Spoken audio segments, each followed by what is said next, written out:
अस्सलाम वालेकुम नाज़रीन, मैं हूं रमशा कंवर और आप देख रहे हैं प्रोग्राम सिटी एट 10। मैं हूं आपके साथ आपकी मेज़बान और हम जहां पर हाजिर हुए हैं कराची में अफसोसनाक वाक़यात पेश आ रहे हैं और एक के बाद एक वाक़या जन्म ले रहा है। कराची में 4 आग लगने के वाक़यात हुए कल और इंतहाई अफसोसनाक वाक़यात हैं। गुज़िश्ता हमने पहले भी देखा कि तकरीबन 10-12 दिन पहले भी एक आग लगी और कराची के निजी मॉल में ये आग लगी थी। उसके बाद कमेटियाँ बनाई गई और उस पर अभी तक क्या पेशरफ्त हुई सामने नहीं आया कि दूसरा वाक़या जन्म ले गया।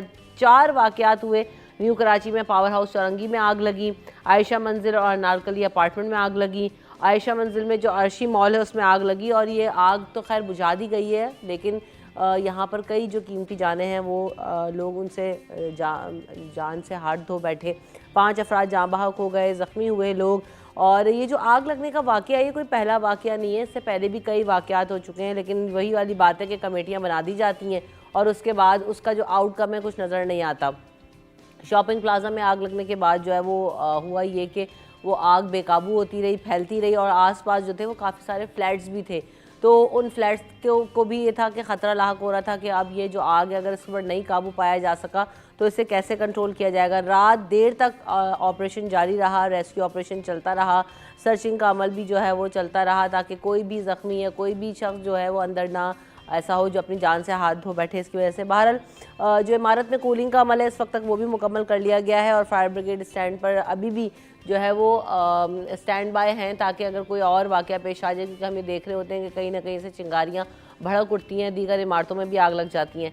तो बहरहाल ये सारी चीज़ें तो हो गई, लेकिन अब बात यह है कि जो पै दर पे आग लगने के वाक़यात हो रहे हैं ये किस तरह से इनको कंट्रोल करना है। और जिस तरह से भी मुर्तज़ा वहाब साहब ने भी कहा कि कोई भी बिल्डिंग या कोई भी इमारत जो है वो फायर सेफ्टी के बगैर अब उसको नहीं रहने दिया जाएगा। फायर एग्जिट्स हों, फायर एक्सटिंग्विशर्स लगे हों, लेकिन इस पर कितनी तेज़ी से अमल दरामद हो रहा है या किस तरह से ये सिलसिला चलता रहेगा, इस तमाम चीज़ों पर हम बात करेंगे। उसके अलावा कुछ और भी स्टोरीज़ हैं जिनको शामिल करेंगे। हमने देखा कि एंटी नारकोटिक्स फोर्स ने मुख्तलिफ शहरों में मंशियात स्मगलिंग में मुलविस 6 ख़वातीन को गिरफ्तार कर लिया है।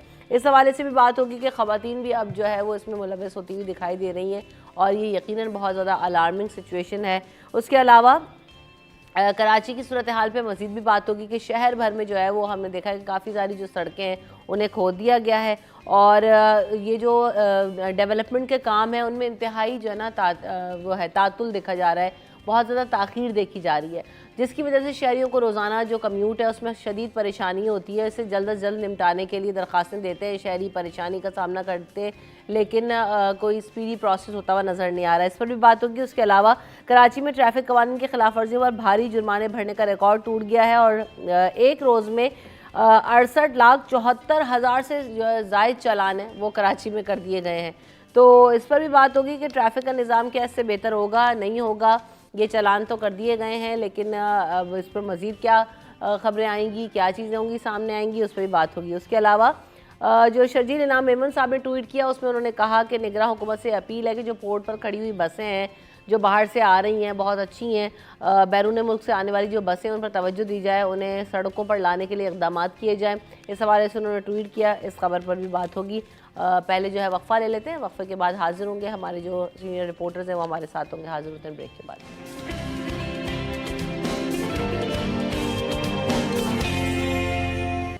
सिटी एट 10 में आपको एक बार फिर कहेंगे खुश आमदीद। बात करते हैं आग लगने के जो वाक़यात हो रहे हैं ये क्यों हो रहे हैं और इसकी रोकथाम कैसे मुमकिन है, बात करेंगे। हमारे सीनियर रिपोर्टर्स हमारे साथ मौजूद हैं। वेलकम करते हैं फ़हीम सिद्दीकी साहब को, आप हमारे कराची के ब्यूरो चीफ हैं। Welcome to the show. Fahim भाई कैसे हैं आप, ठीक हैं? अल्हम्दुलिल्लाह, कल शाम तक अच्छा था।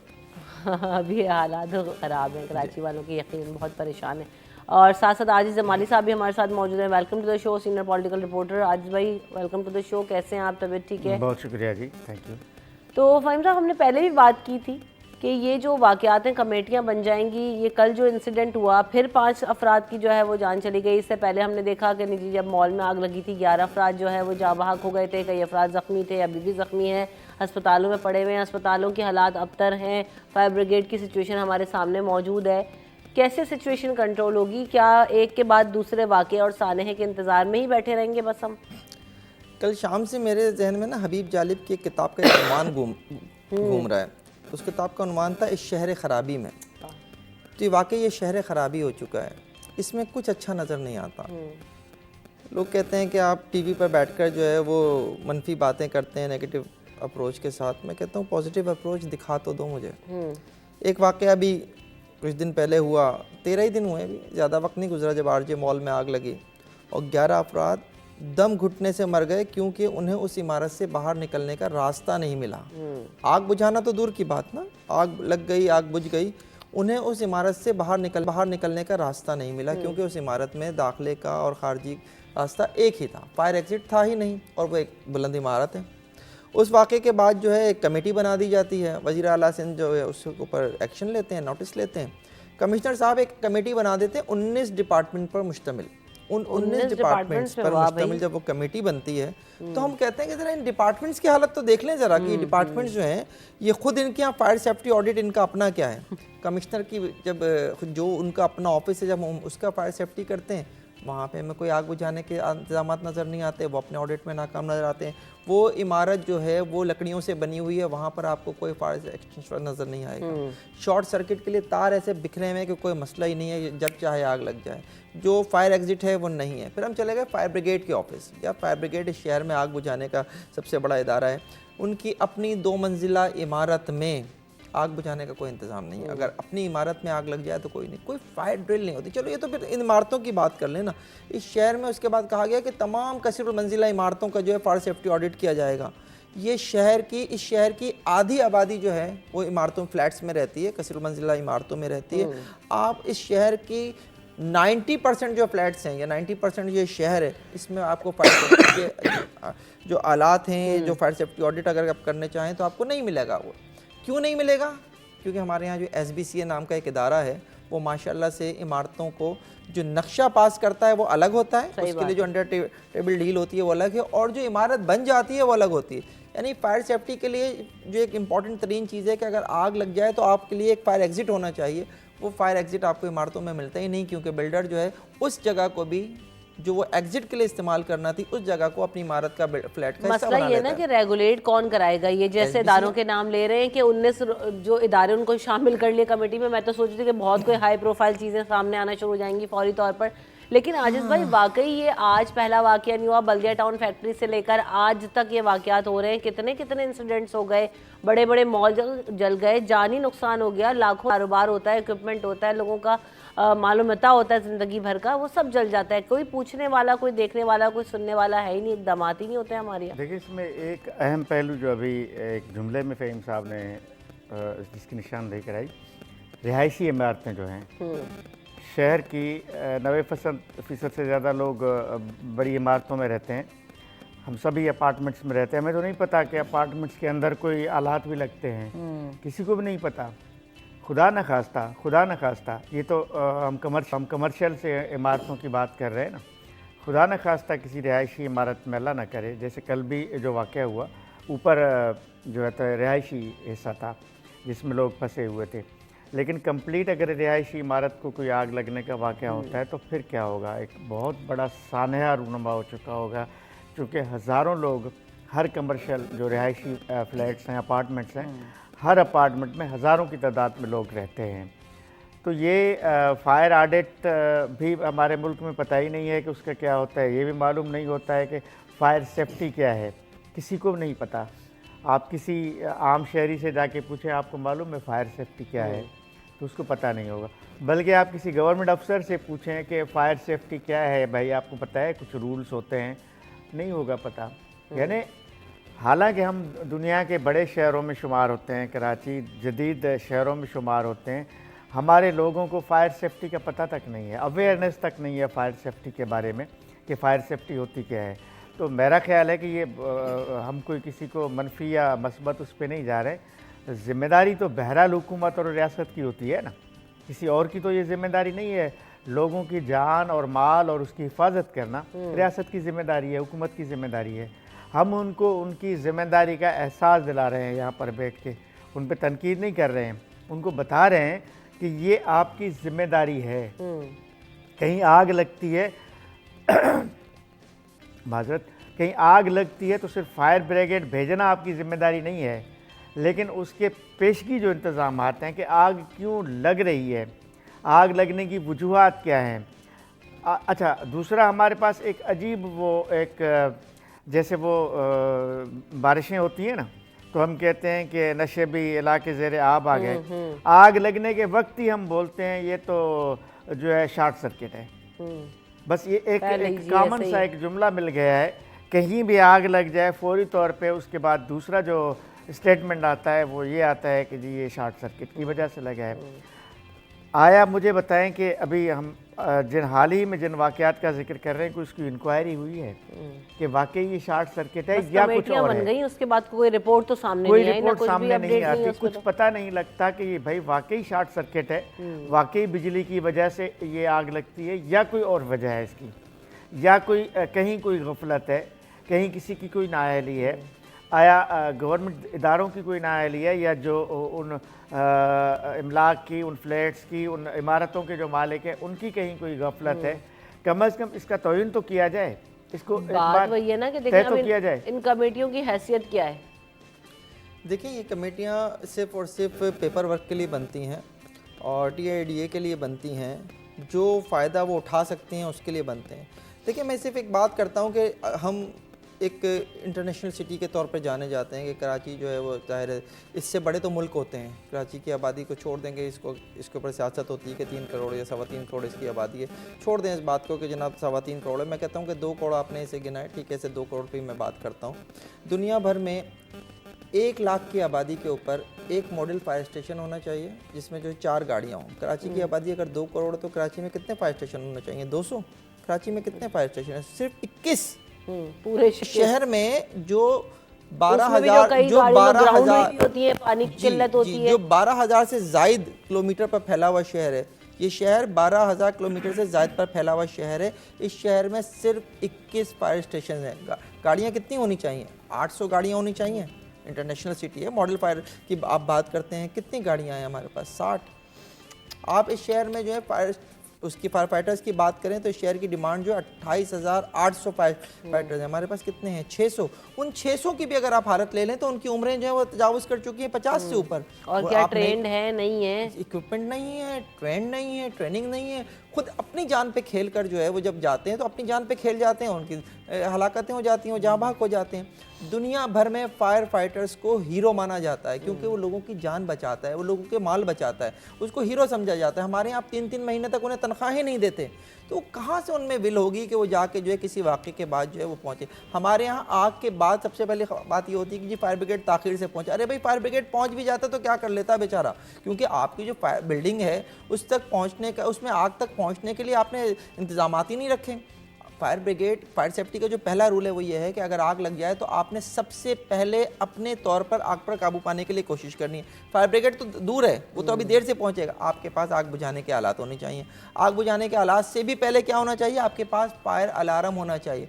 आपको इस शहर में शायद बहुत ही ढूंढे से कोई 1-2 इमारतें मिल जाएंगी जिसमें फायर अलार्म लगा होगा। फायर अलार्म का मकसद क्या होता है? मैं यहाँ बैठा हूँ, इस इमारत के किसी और हिस्से में आग लग जाए तो अलार्म बजे, मुझे यहाँ बैठे पता चल जाए कि इमारत में कहीं आग लग गई है, मैं फौरी तौर पर यहाँ से निकलूँ। फायर ड्रिल्स नहीं होती लोगों की। फायर ड्रिल्स का मकसद क्या होता है? लोगों को ये पता होता है कि जनाब अगर आग लग जाए तो उन्होंने किस रास्ते से निकलना है, कैसे निकलना है, नहीं होती। फिर फायर ड्रिल में एक बहुत इंपॉर्टेंट चीज़ होती है कि इमारत के एक हिस्से में जो है वो बाकायदा नंबर्स लगाए जाते हैं। इमारत में मौजूद जितने अफराद होते हैं उतने नंबर्स वहाँ होते हैं। लोग निकलें, अपने अपने नंबर पर जाके खड़े हो जाएं। जिस नंबर पे बंदा नहीं होगा इसका मतलब है कि वो बंदा बिल्डिंग के अंदर मौजूद है। आप उसके लिए फिर रेस्क्यू का काम शुरू करते हैं। हमारे यहाँ ये चीज़ें है ही नहीं, ये अवेयरनेस है ही नहीं। अभी ये कमेटी बन गई है फायर सेफ्टी ऑडिट, आप इस कमेटी की अभी 19 रुकनी कमेटी है। मैं जो तो हैरानी होती है कि उस 19 रुकनी कमेटी में आपने वो इदारे भी डाल दिए हैं जो खुद जिम्मेदार हैं। आप शॉर्ट सर्किट की बात कर रहे हैं, किसी भी इमारत की तामीर के वक्त जो है उसे बाकायदा तौर पर एक सर्टिफिकेट दिया जाता है कि इस इमारत में जो है वो इलेक्ट्रिक की जितने भी स्विचेस लगाए गए हैं वो एक मयार के मुताबिक हैं। आप देख लीजिए ज़्यादातर आग जो है वो शॉर्ट सर्किट से लग रही होती है। क्यों लग रही होती है? क्योंकि आपने उसके ऊपर सोचा भी नहीं कि उसको किस तरह से बेहतर करना है। अच्छा, ये जो सारी चीजें ये कोई इतनी कॉम्प्लिकेटेड, कोई इतनी रॉकेट साइंस नहीं जो आप कर नहीं सकते। जो भाई बात कर रहे हैं, जो सेफ्टी के रूल्स हैं, या जो आपने अगर एक बिल्डिंग भी बना रहे हैं कि अगर आपने एक फायर एग्जिट छोड़ दिया तो आप, ये बिल्डर भी नहीं सोच रहा है, हमारे इदारे भी नहीं सोच रहे कि उस एक चीज़ की वजह से कितने लोगों की जानें महफूज है। हमारी अप्रोच ही नहीं है। ये शहर खराबी बात तो ये है ना, जैसे इन्होंने कहा रूल्स मौजूद हैं, लाज मौजूद, नक्शा मौजूद है, उसमें सारी चीज़ें हैं, इम्प्लीमेंटेशन कुछ और होता है। यानी आपका जो बिल्डिंग लॉ है उसमें तो ये सारी चीज़ें मौजूद मिलेंगी आपको, लेकिन जब बिल्डिंग बनती है तो उन लॉज पे अमल नहीं होता, जिसमें ज़ाहिर है कि ज़िम्मेदार मैं फिर वही कहूँगा वही गवर्नमेंट के इदारे हैं। यानी 3-4 ऐसे महकमे हैं जो एक बिल्डिंग के प्रोसेस में शामिल होते हैं। सिंध बिल्डिंग कंट्रोल अथॉरिटी उसका हिस्सा बनती है, अपना कराची डेवलपमेंट अथॉरिटी है, मास्टर प्लान डिपार्टमेंट है। ये सारे जो डिपार्टमेंट्स हैं ये उसके किसी भी बिल्डिंग के इब्तदाई उसमें शामिल होते हैं, उसकी जो डॉक्यूमेंटेशन होती है उसका हिस्सा होते हैं। उनसे कागज़ अप्रूव होते हैं, एक कागज़ दूसरा तीसरा नक्शा मंजूर होता है। अच्छा, फिर उनके इंजीनियर्स होते हैं, इन डिपार्टमेंट्स के इंस्ट्रक्टर्स होते हैं, इंजीनियर्स होते हैं, वो आके मुआयना करते हैं इन सारी चीज़ों का। अच्छा, वो भी एक इंस्पेक्टर्स एक रिपोर्ट दे देते हैं मुआयना करके, जी 100% बिल्कुल सब सही है, ठीक है जी, बिल्डिंगें बन जाती हैं। तो कहने का मतलब है कि लाज पे अगर अमल करने का कोई सिलसिला कहीं से शुरू हो जाए, कवानीन पर अमल हो जाए, वही कवानीन जो आपके अपने मुल्क के हैं, उन कवानीन पर अगर अमल शुरू होता है तो भी कदरे बेहतर होगा। ख़ास तौर पे बिल्डिंग्स का जो रूल है ये तो हम बरसों से इसका मातम कर रहे हैं, कोई आज की बात नहीं है। बिल्डिंग्स कोलैप्स हो जाती हैं, गिर जाती हैं, तो भी इस तरह के मसले हमारे सामने आते रहते हैं। आप देखते हैं कई बार बिल्डिंग्स गिरती हैं।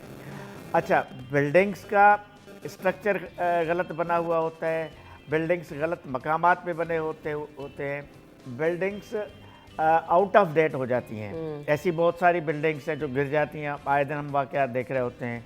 वो बिल्डिंग्स जिनकी उम्र ख़त्म हो जाती है उनको खाली नहीं कराया जाता, उन पे झगड़े होते हैं, उन पे फसादात होते हैं, पता नहीं क्या क्या होता है, बहस कुछ दूसरी तरफ चली जाएगी। लेकिन मेरा ये कहना है कि जो बिल्डिंग रूल्स हैं, जो बिल्डिंग्स कवानीन हैं, उस पर अगर सिर्फ इम्प्लीमेंटेशन हो जाए, कोई भी हुकूमत, सियासी हुकूमत या गैर सियासी हुकूमत, एक काम सिर्फ कर ले कि बिल्डिंग रूल्स पर अमल करवाया जाए, तो भी हम कदरे इस किस्म के हादसा जो हो रहे हैं शायद उनसे बच सकें। ख़ास तौर पे मैं रहायशी बिल्डिंगों की बात करूँगा, बार बार मैं उस तरफ निशानदेही करा रहा हूँ कि रिहायशी बिल्डिंग्स में बहुत ख़तरनाक इस किस्म के अगर कोई सीन होता है, कोई मंजर होता है, तो वो बहुत खतरा होगा।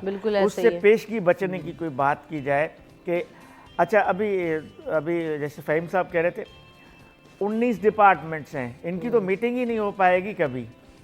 19 महकमों के लोग तो एक साथ कभी बैठ ही नहीं सकेंगे। भाई, कोई कमेटी बनती है गवर्नमेंट की, 2-3 लोगों पे मुश्तमिल होती है, ताकि वो फौरी तौर पे कोई इंक्वायरी करके कोई फैसला कर सके। दूसरा, शॉर्ट सर्किट का जहाँ बात आती है, पहले भी हम बात कर चुके हैं, उसका ज़िम्मेदार भी कौन है, कोई उसका दायरा क्या है, क्या कि इलेक्ट्रिक उसका ज़िम्मेदार है या कोई और, ये जो इदारे जिनके हम नाम ले रहे हैं, सिंध बिल्डिंग कंट्रोल अथॉरिटी या जो बिल्डिंग रूल्स के से कनेक्टेड इदारे हैं, वो उसके ज़िम्मेदार हैं या कोई और ज़िम्मेदार है। इसका आप हर बिल्डिंग में जाएं, तारें लटक रही होती हैं, कुंडे लगे हुए होते हैं, पता नहीं क्या क्या होता है। मसला वो ये ना कि ये जो कमेटियां हैं ये कोई काम करके दिखाई दें तो फिर बात हो ना कि हाँ भाई कोई चीज़ सामने तो आई। अगला फॉर एग्जाम्पल, अगर आज कोई एक चीज़ सामने नज़र आ जाती है और उसको फ़ाइन हो जाता है या सज़ाएं हो जाती हैं या कुछ भी मंजर आम पर लेकर आया जाता है और उन्हें कैफर किरदार पर भी पहुंचा दिया जाता है, तो अगली दफ़ा बिल्डिंग बनाते हुए मैं भी सोचूंगी अब मुझे पता है कि जी यहाँ कोई पूछने वाला है ही नहीं, ना मुझे कोई और इक्विपमेंट लगाने की ज़रूरत है, ना फायर सेफ्टी रूल्स की ज़रूरत है, कुछ भी यहाँ पे कोई पूछने वाला तो है नहीं। भारत ये सिलसिला अल्लाह करे कि थम जाए, रुक जाए, लेकिन हालात बेहतर होते हुए नज़र नहीं आ रहे। बहरहाल कराची की एक और ख़बर ये भी है कि शहर भर में जो है वो जगह जगह हम देख रहे हैं कि कंस्ट्रक्शन ये नया नाज़माबाद और यूनिवर्सिटी रोड पर भी फ्लाईओवर की तामीर का सिलसिला जारी है, लेकिन हो ये रहा है कि काम शुरू तो हो जाता है और बैरियर्स लगा के सड़कों को छोटा भी कर दिया जाता है, डाइवर्जन्स भी लगाए जाते हैं, लेकिन भाई ये काम मुकम्मल कब होगा? आवाम इतनी परेशान है। आप रोज़ाना आते हुए देखें तो कहीं ना कहीं आपको ये मॉडल जो रोड है वहाँ से मेरा रोज़ाना गुजरना होता है, वो इतना उस पर मट्टी है और छोटा हुआ है रोड, बैरियर्स लगे हुए हैं, हैवी ट्रैफिक उसके ऊपर होता है, रात में मुस्तकिल ट्रैफिक जैम रहता है। यहाँ पर आप यूनिवर्सिटी रोड की हालत देख लेंगे, कितने अरसे से वो खुदा हुआ है, काम चल रहा है लेकिन ख़त्म होने का नाम नहीं ले रहा।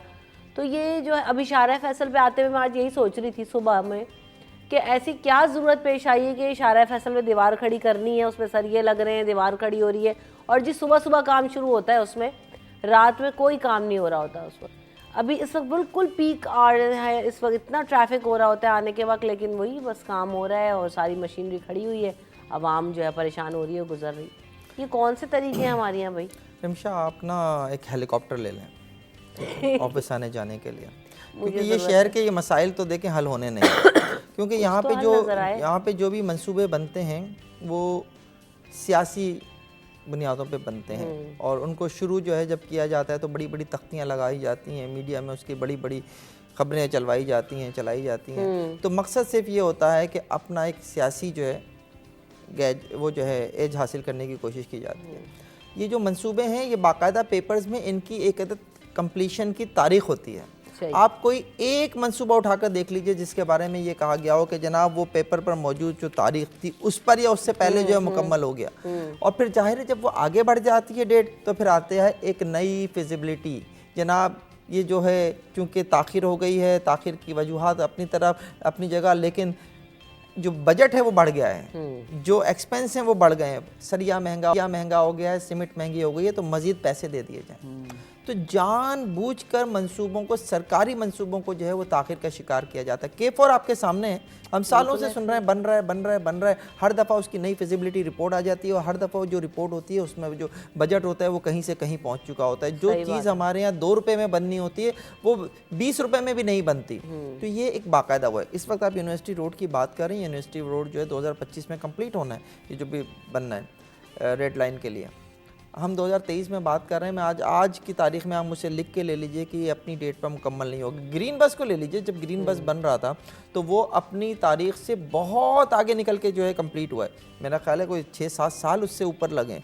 तो और इस दौरान जो है जो सेंट्रल के लोग हैं उन्होंने उस सफ़र किया है, वहाँ पे दोनों सफ़र किए हैं उन्होंने, इंग्लिश वाला भी उर्दू वाला भी, दोनों सफ़र किए हैं उन्होंने। यही हाल जो है इस वक्त जो है यूनिवर्सिटी रोड उसके अतराफ़ में रहने वाले लोगों का है। यूनिवर्सिटी रोड है कौन सी यूनिवर्सिटी रोड? उसको यूनिवर्सिटी रोड कहा जाता है, लेकिन आपको पता है शायद दुनिया में कोई भी एक ऐसी रोड नहीं होगी जिसके ऊपर इतने ज़्यादा तालीमी इदारे हों। आप ज़रा गिनिए मेरे साथ बैठकर। कराची यूनिवर्सिटी इस रोड के ऊपर है, NIT यूनिवर्सिटी इस रोड के ऊपर है, सर सैयद यूनिवर्सिटी इस रोड के ऊपर है, वफाकी उर्दू यूनिवर्सिटी इस रोड के ऊपर है, दाऊद इंजीनियरिंग यूनिवर्सिटी इस रोड के ऊपर है। ये तो मैंने आपको यूनिवर्सिटीज़ गिनवा दी, कॉलेजेस कितने हैं, इंस्टीट्यूट्स कितने हैं। ये एक वक्त में इस यूनिवर्सिटी के ऊपर, इस रोड के ऊपर, इस यूनिवर्सिटी रोड के ऊपर बैक वक्त कई लाख बच्चे होते हैं सुबह के वक्त, और जिस वक्त यूनिवर्सिटीज़ ऑफ होती हैं, कॉलेजेस ऑफ होते हैं या स्कूल्स ऑफ होते हैं उस वक्त। लेकिन आपने यूनिवर्सिटी रोड का क्या हाल किया? और ये देखें ना, सुबह का टाइम ऐसा हो रहा होता है कि मुझे तो अपना कॉलेज का, और वो आपने कहा ना यूनिवर्सिटी, मैंने कराची यूनिवर्सिटी से ग्रेजुएट किया, तो मुझे वो ज़माना याद आ गया कि इतनी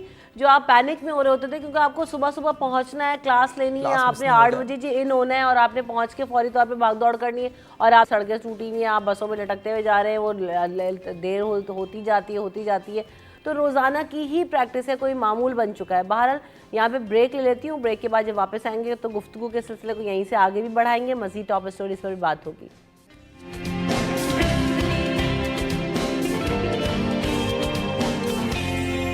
welcome back in the show. तो जिस तरह से हम बात करते हैं आजिज़ भाई, ये जो ब्यूटिफिकेशन का काम हो रहा है, ये शाहरा फैसल पे दीवार खड़ी हो रही है, बाकी डेवलपमेंट के जो काम है वो इस कदर ताख़ीर का शिकार हो रहे हैं, ये क्या प्रोसेस है और ये क्यों जो है? मुझे तो सवाल ये था कि बाकी पहले काम तो निपटा लो कि फिर दीवार खड़ी कर लीजिएगा। सबसे पहले तो शाहराओं की पूरे शहर में बुरी हालत है। सिर्फ शाहरा फैसल पे सड़कें नहीं बन रही हैं, उससे पहले आप थोड़ा पीछे, जहाँ ये वायरलेस पे मैंने आज आते हुए दीवार बनते हुए देखिए, उससे एक स्टॉप आप आगे चले जाएं तो पूरा जो आप घूम कर आते हैं तो पूरा रोड टूटा हुआ है। फैसल पे तवज्जो भले दी जाए, लेकिन दिगर शाहराओं या पूरे शहर के शाहराओं की हालत क्या है गुज़श्ता कई अरसे से, अभी से नहीं, ये कोई अभी नहीं हुआ अचानक, लेकिन कोई मेरा ख्याल है 2-2.5 साल 3 साल से सड़कों की मरम्मत का कहीं हमें काम नज़र नहीं आ रहा। शाहरा हैं ख़ासतौर पे बड़ी सड़कें जो हैं। तो ये ब्यूटिफिकेशन प्लान ये था कि निगरान हुकूमत ने, अभी इसी निगरान हुकूमत ने ये फैसला किया कि शाहरा फैसल को खूबसूरत बनाना है। उस पर इन्होंने पहला तो ये किया कि एयरपोर्ट के सामने से लेके एक दीवार बननी है।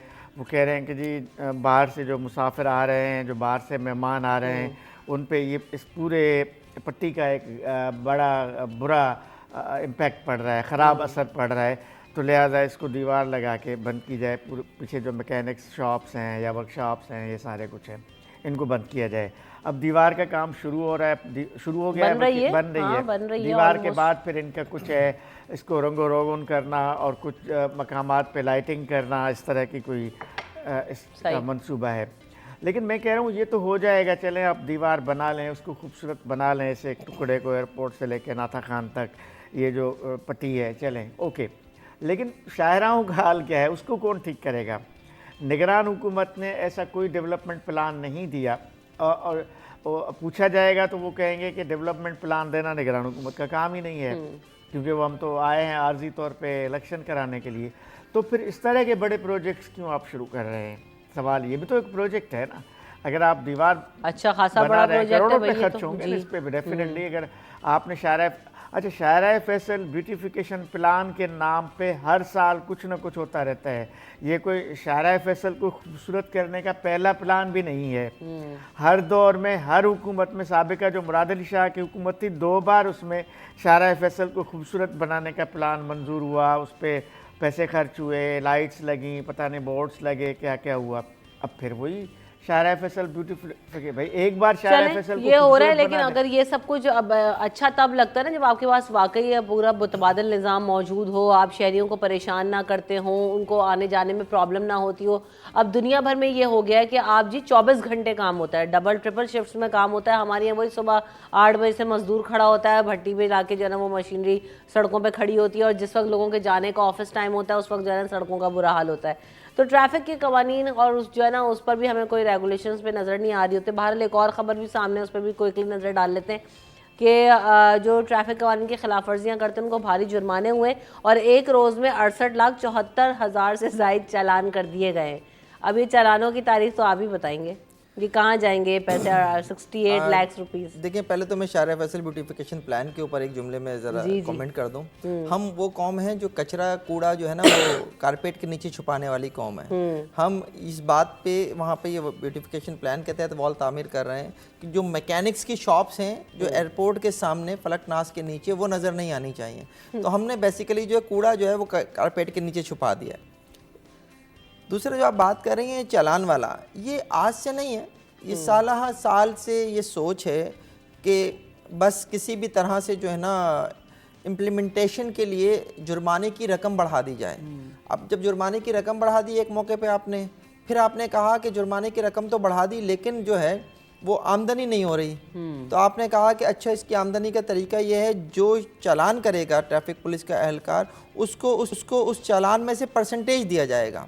अब जो शख्स चालान इसलिए कर रहा हो कि उसने ट्रैफिक रूल पर पाबंदी नहीं करानी, उसने अपनी जेब में आने वाले परसेंटेज कमीशन को जो है वो फोकस करना हो, तो फिर फिक्र यही आएगी। ये है बेसिकली इस शहर का हाल। इस शहर में आपको ट्रैफिक रूल्स के ऊपर पाबंदी करानी है ना, तो आपको जो है ये तरीका नहीं होता कि आप सिर्फ चालान करें। आप लोगों में अवेयरनेस कैंपेन्स करते हैं, आप स्कूल्स में जाते हैं, वहाँ जाके लोगों को, बच्चों को बताते हैं कि क्या चीज़ ठीक है, क्या चीज़ गलत है। मैं अपने बेटे की बात करता हूँ, जो मेरा शहीद बेटा है।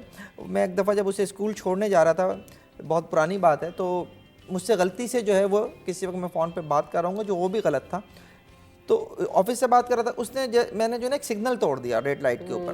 तो मेरे बेटे ने मुझसे कहा, बाबा आपको पता है आपने क्या किया? मैंने कहा क्या हुआ बेटा? आपने रेड लाइट पे सिग्नल क्रॉस किया है। उसे पता था। क्यों पता था? क्योंकि उसके स्कूल में पढ़ाया गया था। तो मैं ये कहता हूँ कि अगर आपको इस शहर में लोगों में अवेयरनेस पैदा करनी है, तो आपको ये चीज़ जो है वो स्कूल से, कॉलेजेस से, यूनिवर्सिटीज से शुरू करना पड़ेगा। ये चीज़ आपको निसाब का हिस्सा बनानी पड़ेगी। आप क्या होता क्या है बेसिकली, एक शख्स घर से निकला, वो इंतहाई तेज़ रफ्तार गाड़ी चलाता हुआ, क्या कहते हैं, सिग्नल तोड़ता हुआ एयरपोर्ट पर पहुंचे, वो जो है नो पार्किंग एरिया में गाड़ी खड़ी करे, जहाज़ में बैठे, जब वो दुबई में उतरेगा जी, तो दुबई में उतरने के बाद जो है वो बिल्कुल सीधा होगा, वो कोई ट्रैफिक रूल्स की खिलाफ वर्जी नहीं करेगा। क्यों नहीं करेगा? क्योंकि उसे यहाँ पर वो इसलिए कर रहा है कि उसे पता है जो रोकेगा उसके हाथ में 50 का 100 का नोट रखूंगा। अब तो खैर थोड़े से ज़्यादा हो गए, वो रखूंगा, अब वो उस पर मानते भी नहीं है, और मैं जो आगे बढ़ जाऊँगा। तो अभी अगर एक दिन में 78 लाख रुपए इनको ये रिकवरी हो जाती है भाई, तो ये पैसे जाते कहाँ? देखिए बाहर तो वो मैंने जैसे पहले कहा कि तो ज़ाहिर है चालान, तो हम बोलें कि हाँ नज़र भी आ रही है, आय भी बंद कर दें प्लीज़। ये तो देखें होता है, ये चूंकि ये एक बड़ी फिगर है, आपको इसलिए इसके ऊपर ताज्जुब हो रहा है, लेकिन ये डेली की बात है। कल चूंकि उन्होंने रिलीज़ कर दी है तो हमें लग रहा है कि ये हुआ है, बेसिकली ट्रैफिक की जानिब से रिलीज़ की गई है।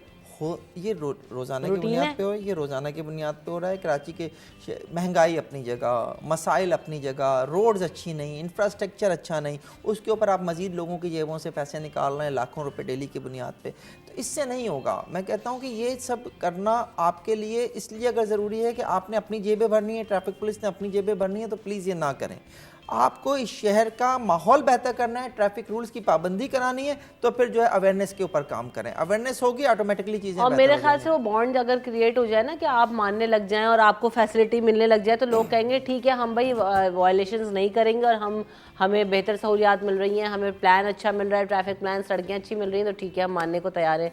लेकिन ऐसा कुछ होता ही नहीं, तो लोग भी अपनी मर्जी कर रहे होते हैं।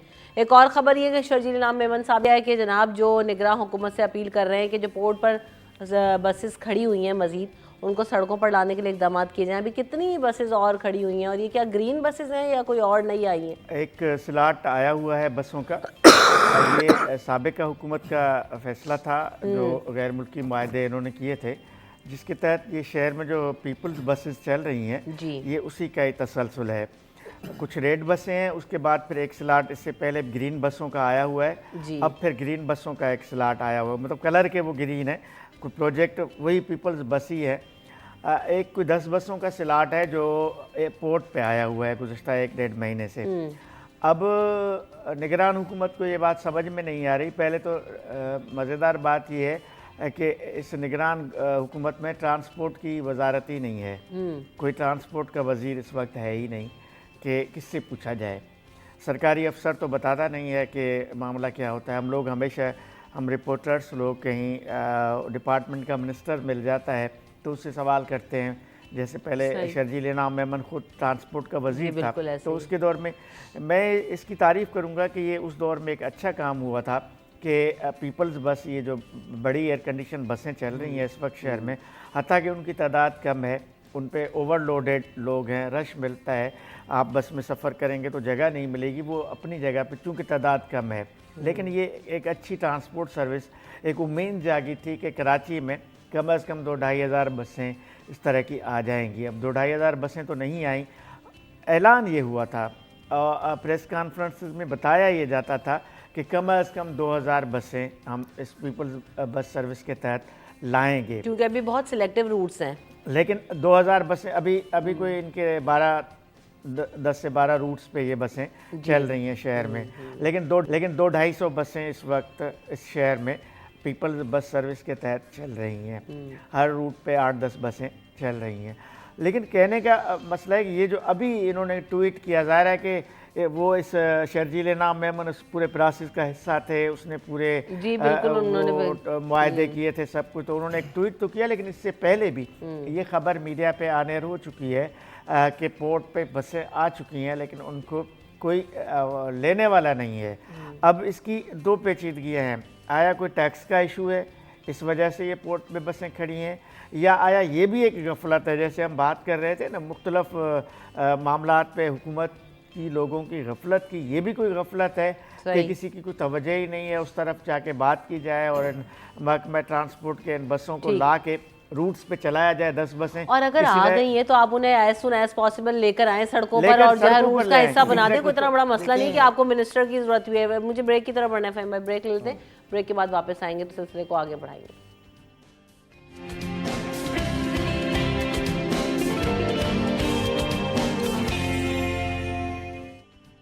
सिटी एट 10 में आपको एक बार फिर कहेंगे खुश आमदीद। एक और ख़बर ये भी है कि भैया मंशियात स्मगलिंग में ख़वातीन का एक बड़ा गिरोह पकड़ा गया मुल्क के मुख्तलिफ शहरों से, मुल्क के मुख्तलिफ एयरपोर्ट से, और 6 ख़वातीन को फहमा गिरफ्तार किया गया। ये पहला वाक़या तो नहीं है खैर, लेकिन ये जो है वो ज़्यादा हो गया है फ्रीक्वेंसी। और अभी मैंने देखा कि फ़िगर्स ये हैं कि एक खातून के बैग से तकरीबन 1.5 किलो 2 किलोग्राम के करीब जो है वो आइस मिली है। उसके अलावा 22 किलोग्राम जो है औरंगी टाउन की ख़वातीन हैं 2 जिनके पास से चर्च बरामद हुई। तो ये अब लेडीज़ की इन्वॉल्वमेंट के क्या वजूहत है? भाई शाना बशाना चल रही हैं। आप क्यों परेशान सारे काम हुए तो हम तो कहते हैं ना कि ख्वातीन को आगे आना चाहिए, तो ख्वातीन आगे आ रही हैं। इसलिए परेशान हुई, पहले तो बेचारे लाइन में जाने देते थे ख्वातीन, चलो खातून जाने दें, अब उधर भी रोक लेंगे और पकड़ होने लग जाएगी कि भाई इनको रोको। हमें तो इस बात पे हैरान इसलिए नहीं होना चाहिए कि इस मुल्क में जो सबसे बड़ा जो जुर्म अगर समझा जाता है तो दहशतगर्दी है, खुदकुश हमले हैं, उन तक में ख़वातीन जो हैं उन्होंने अपना हिस्सा डाला है। तो ये तो फिर मंशियात फरोशी, और मंशियात फरोशी में हमेशा से जो है वो ख़वातीन का एक किरदार रहा है। और अगर आप रिकॉर्ड उठाकर देखें कराची का, तो बड़े बड़े नाम ख़वातीन के जो हैं वो मंशियात फरोशी में इन्वॉल्व रहे हैं, और ख़ासकर जो गदागरी में जो इन्वॉल्व रहे हैं। गदागरी ही बेसिकली जो मंशियात फरोशी से लिंक्ड एक बहुत बड़ा वो है क्राइम है, और गदागरी को जो है वो तमाम जुराइम की माँ कहा जाता है।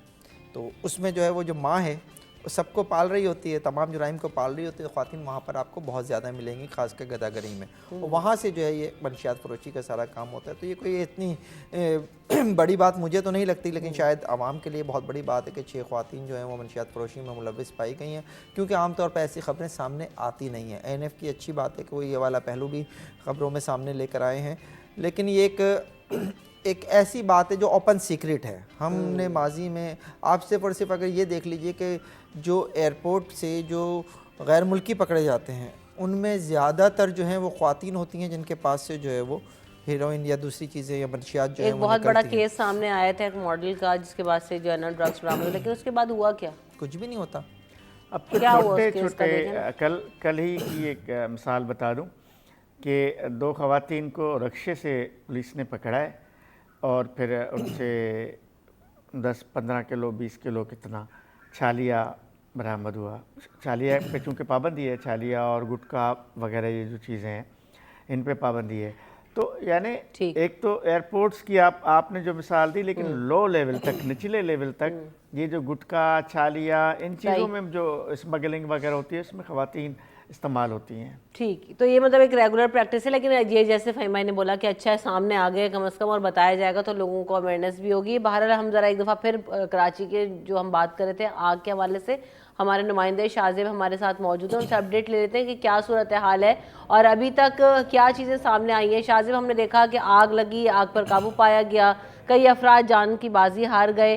अब ये जो तहकीकाती कमेटी है बना दी गई है, और क्या अभी तक जो है वो चीज़ें सामने आना शुरू हुई हैं इससे रिलेटेड?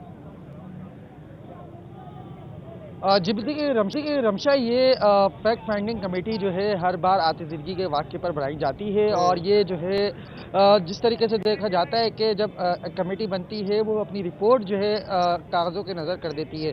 अब गुज़िश्ता रोज़ आयशा मंजिल अर्शी सेंटर में जो है अफसोसनाक आतिशबाजी का वाक़या पेश आया, जिसमें 5 अफराद जो है जान की बाजी हार गए, जबकि एक शख्स ज़ख्मी हुआ जिसको सिविल बंस वार्ड मुंतकिल किया गया। इस वक्त की ताज़ा तरीन सूरत हाल ये है कि इस वक्त भी सर्च ऑपरेशन किया जा रहा है। मेरे कैमरामैन आगा रफ़ीक अगर इस तरफ दिखाएं तो ये जो है अर्शी सेंटर है जिसकी दुकानों में आतिशबाजी का वाक़या पेश आया था। इब्तिदाई तौर पर जो बताया गया कि इस इमारत में जो दुकान थी जहां पर सुनार का काम हो रहा था, वहां पर कहीं फ्लेम जला है आग का, और फ्लेम जलने के बाद आग फैली है और उसने सोपे पकड़ी है, और उसके बाद ये जो है आग ने पूरी इमारत को अपनी लपेट में ले लिया। इस इमारत में कई दुकानें ऐसी थी जिसमें कॉस्मेटिक्स का सामान था जो फौरी तौर पर आग पकड़ता है। तो उसके बाद यहाँ पर फॉर्म की दुकानें भी मौजूद थी, और उसके साथ ही साथ फिर देखा गया कि रात गए तक जो है आग पर काबू पाने के लिए जद्दोजहद का सिलसिला जारी रहा। बिल्कुल, बहुत शुक्रिया आपने हमें इस हवाले से अपडेट किया, और हमने देखा कि कराची के 4 मकामात पर आग लगने के मुख्तलिफ वाक़यात हुए, इस हवाले से भी हमने बात की, आप हमें अपडेट कर रहे थे। आपका शुक्रिया। फ़हीम सिद्दीकी साहब, आपकी आमद और वक्त का बहुत शुक्रिया। आजिज़ जमाली साहब, आपने वक्त दिया, आपका भी बहुत शुक्रिया। वक्फे की तरफ बढ़ते हैं, वक्फे के बाद हाजिर होंगे अपने अगले सेगमेंट में, और बात होगी कि वज़न कैसे कम किया जा सकता है, और इस मौसम में कौन सी चीज़ों का इस्तेमाल करते हुए आप अपने वज़न को और अपनी बॉडी को कंट्रोल कर सकते हैं। Right after this break. City at 10 में आपको एक बार फिर कहेंगे खुश आमदीद, और अब हम बात करेंगे वेट लॉस के हवाले से कि ख़वातीन हो चाहे वो मर्द हो, मोटापा एक ऐसी चीज़ है जो कि आपकी पर्सनालिटी को जो है ना वो डिस्टर्ब कर देता है, और अच्छा नहीं लगता है कि अगर बहुत ज़्यादा आपका जो कहते हैं ना कि आपको अपने BMI के अकॉर्डिंग उतना ही वज़न रखना चाहिए, लेकिन हम देख रहे होते हैं कि बहुत ज़्यादा आजकल जो लोगों के अंदर ओबेसिटीज़ के इश्यूज़ हैं वो बढ़ते चले जा रहे हैं। तो उसको कैसे कंट्रोल कर सकते हैं, खाने पीने में किन चीज़ों की एहतियात करें, कौन सी एक्सरसाइजेस कर सकते हैं, किन चीज़ों से आप बच सकते हैं जो आप हेल्दी भी रहें, फिट भी रहें और मोटापा जो है वो उसे ख़त्म कर दें अपनी ज़िंदगी से। क्योंकि जो मोटापा होता है ये बहुत सारी बीमारियों की जड़ होता है, बहुत सारी बीमारियों को प्रमोट करता है और आपकी जो सेहत है उसको ख़राब करता है। तो इन तमाम चीज़ों पर बात करेंगे। हमारे साथ जो हमारे मेहमान मौजूद हैं उनका तारुफ आपसे करवाते हैं। मेरे साथ अभी जिया अली मौजूद है। वेलकम टू द शो जिया, कैसी हैं आप? बिल्कुल ठीक ठाक हूँ, आप कैसी हैं? अल्हम्दुलिल्लाह बिल्कुल ठीक ठाक। और साथ साथ राबिया अनवर भी मौजूद हैं, आप न्यूट्रिशनिस्ट हैं। Welcome to the show Rabia. Thank you. आप कैसी हैं? मैं बिल्कुल ठीक हूँ, आप कैसी हैं? अल्हम्दुलिल्लाह बिल्कुल ठीक ठाक। तो जिया, हम जब बात करते हैं ना वेट लॉस करने की और फिर मोटापा कम करने की, जैसे जैसे उम्र बढ़ती है वैसे वैसे हम देख रहे होते हैं कि लोग जो है अपने आप को फिट रखना भूलना शुरू हो जाते हैं हमारे यहाँ, जबकि दुनिया भर में उल्टा होता है कि ज़्यादा ख्याल करते हैं, ज़्यादा फिट रहते हैं, ज़्यादा हेल्दी रहते हैं। तो कैसे वज़न कम किया जा सकता है? आप क्या रेकमेंड करती हैं? आप माशाल्लाह खुद इतनी फिट है। Thank you so much. देखिए, मेरी क्योंकि मैं पहले 12-15 साल पहले इस बारे में बात नहीं करती थी, क्योंकि मैंने जब से बेसिक एजुकेशन लेना शुरू किया एज अ योगा टीचर, तो साथ साथ हमें वेद और हर्ब्स को समझने के लिए और इंसानी फितरत को समझने के लिए काफ़ी मुश्किल कोर्सेज करने पड़ते हैं। एज अ टीचर हमें कुछ 40-45 दिन तक एक सर्टन एनवायरनमेंट में बंद रखा जाता है, so we can understand human beings nature. So basically 9.9% बीमारियां इंसान की उसकी एंजाइटी और स्ट्रेस की वजह से होती हैं। अब एंजाइटी और स्ट्रेस क्यों होता है? उसका रीज़न होता है आपके हार्मोन्स अनबैलेंस होते हैं बॉडी के, और वो हर एज ग्रुप में होते रहते हैं। आपकी लाइफस्टाइल गलत होने की वजह से जो खाना हम बचपन में खा रहे होते हैं 16-17 साल की उम्र में, वही खाना हम 30-35 साल के बाद भी बल्कि ज़्यादा खा रहे होते हैं, क्योंकि एंजाइटी डिप्रेशन ज़्यादा हो जाता है। आपको कोई ना कोई नाकामियाँ मिलती हैं, उसकी वजह से आप डिप्रेस होने लग जाते हैं और आपका बॉडी का ऑक्सीजन प्रॉपर ब्रेन को नहीं मिलता। तो ये 4-5 वजहें होती हैं। वेट गेन बड़े शहरों में तो एक्चुअली होता ही नहीं है। इन्फ्लेमेशन होती है, स्वेलिंग होती है, हार्मोन्स के अनबैलेंस होने की वजह से मर्द औरत बच्चे सबको, हर एज ग्रुप को, और स्पेशली जो बहुत सारी खादों वाली चीज़ें हम खाते हैं, बहुत सारे फ्रिजी ड्रिंक्स यूज़ करते हैं, और जो मैं बात कर रही थी कि जो खुराक हम 16-17 साल में खा रहे होते हैं वही हम 30 के बाद भी खा रहे होते हैं, लेकिन मिसिंग क्या करते हैं? एक्सरसाइज। बॉडी की जो एक्सरसाइज है, जो बॉडी की एक सर्टन, जिसे कहते हैं ना, बचपन में हम बहुत एनर्जेटिक होते हैं, 22-23 के बाद हमारी वो एनर्जी, हमें को कहीं ना कहीं कामयाबी मिल जाती है, हम नवाब हो जाते हैं, हम सुबह जल्दी नहीं उठते, हमारी वो स्कूल की कॉलेजेस की रूटीन ख़त्म हो जाती हैं। तो जो इंसान सुबह नहीं उठेगा, जैसे कुदरत ने फजर का टाइम और इशा के टाइम के दरमियान में इंसान की जो एक सेहत के मामलात रखे हैं, हम उससे टोटली आउट हो गए हैं, स्पेशली शहरी लेकिन हमें लग रहा होता है कि हम सिर्फ जो है खाने पीने का ही फैक्टर इन्वॉल्व होता है, लेकिन स्लीपिंग पैटर्न जो है वो आपको जो है भूखा रहना भी मोटा करता है। ऑफ कोर्स मेन इशू है, हार्मोन्स अनबैलेंस होंगे, स्लीपिंग जो पैटर्न ख़राब हुआ है वो उसी वजह से होगा। और स्पेशली जो लोग मोबाइल रात को देखते हैं और अपनी नमाज कायम नहीं रखते, जिस भी मज़हब से होते हैं, स्पिरिचुअली कनेक्ट नहीं होते, वो मेंटली डिस्टर्ब होने शुरू हो जाते हैं। तो उनको भूख ज़्यादा लगती है, उनको खुशी हो, वो स्ट्रेस्ड हो, वो खाते हैं क्योंकि भूख लगी है, क्योंकि उनका जो इंसुलिन लेवल है बॉडी में वो बैलेंस नहीं रहता। सो ये सारे छोटे छोटे फैक्टर्स हैं। मैं समझती हूँ हर चीज़ आपको खानी चाहिए। मैं देसी घी दबा के खाती हूँ और उससे मेरा वेट लूज़ होता है, क्योंकि मेरे अंदर एनर्जी रहती है और मेरी नींद पूरी होती है। मैं 4-5 घंटे डीप स्लीप सोती हूँ।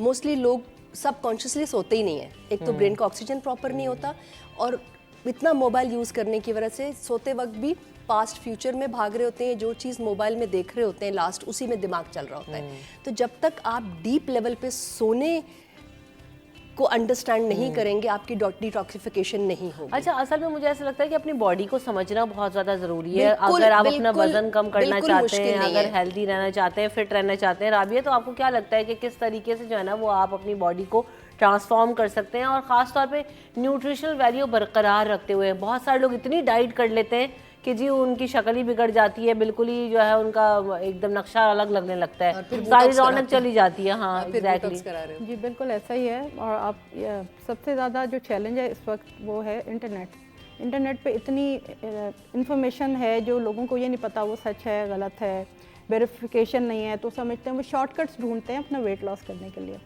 वेट लॉस आपका हो सकता है, लेकिन इट्स लाइफस्टाइल मॉडिफिकेशन की तरफ जाएंगे तो सस्टेनेबल होगा, मतलब आप लंबे अरसे तक अपने आप को मेंटेन रख सकेंगे। लेकिन अगर आप शॉर्टकट्स करेंगे तो बहुत ही डाइटिंग, क्रैश डाइट करते हैं।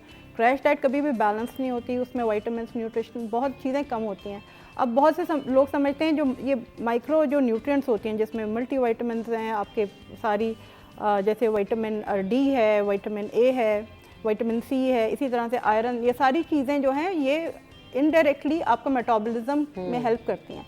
जब आप ये चीज़ों की डेफिशिएंसी होगी, आप क्रैश डाइट पे जाएंगे और बहुत लिमिटेड आप खाना खाएंगे या कम खाएंगे, तो क्या होगा कि आपका सिस्टम स्लो डाउन हो जाएगा। पहले बात तो ये कि बॉडी का सिस्टम स्लो डाउन हो जाएगा, और जो भी आपका वो उल्टा आप पर एडवर्स इफेक्ट करेगा, उससे आप ज़्यादा वेट गेन करेंगे। बहुत से लोग नाश्ता नहीं करते हैं, वो समझते हैं जी नाश्ता ना करना जो है ना, हम अपनी तरफ से वजन कम करने के लिए कर रहे हैं। तो नाश्ता तो आपका बूस्ट करता है मेटाबॉलिज्म रेट। तो अगर आप नाश्ता स्टार्ट ही दिन का इतना वो लेंगे स्लगिश, तो आपका ब्रेन फॉग भी रहेगी, आपका सिस्टम भी डाउन रहेगा, आप में एनर्जी लेवल ज़ीरो रहेंगे, तो आपका वेट लॉस नहीं होगा बल्कि वेट गेन होगा। तो ऐसे लोग जो नाश्ता नहीं करते वो ज़्यादा मोटे होते हैं।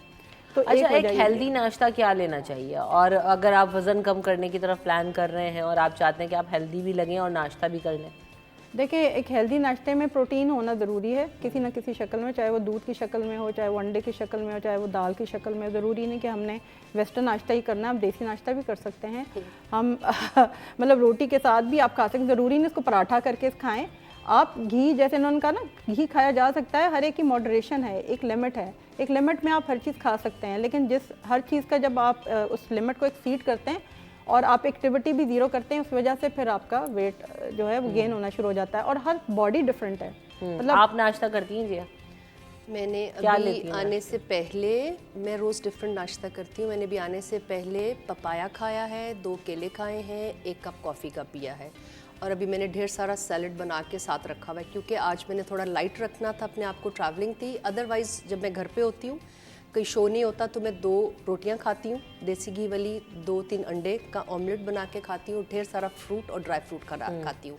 कभी कभी मैं बहुत सारा जौ का दलिया बना लेती हूँ, उसको कभी सालन में मिक्स कर लेती हूँ। मुझे रात का सालन और रात की रोटी बहुत अच्छी लगती है, मुझे भी बहुत पसंद है। क्योंकि मैं इशा मगरिब तक खाना खा लेती हूँ, मैं उसके बाद लेट नहीं खाती, तो मेरा जो 10-12 घंटे का गैप होता है वो मुझे सुबह भूख लगाता है। सही। और मैं कोशिश करती हूँ मैं इशा की नमाज़ पढ़ूँ या मैं रात को मेडिटेशन करके सोऊँ, तो कि मैं डीप स्लीप सोती हूँ।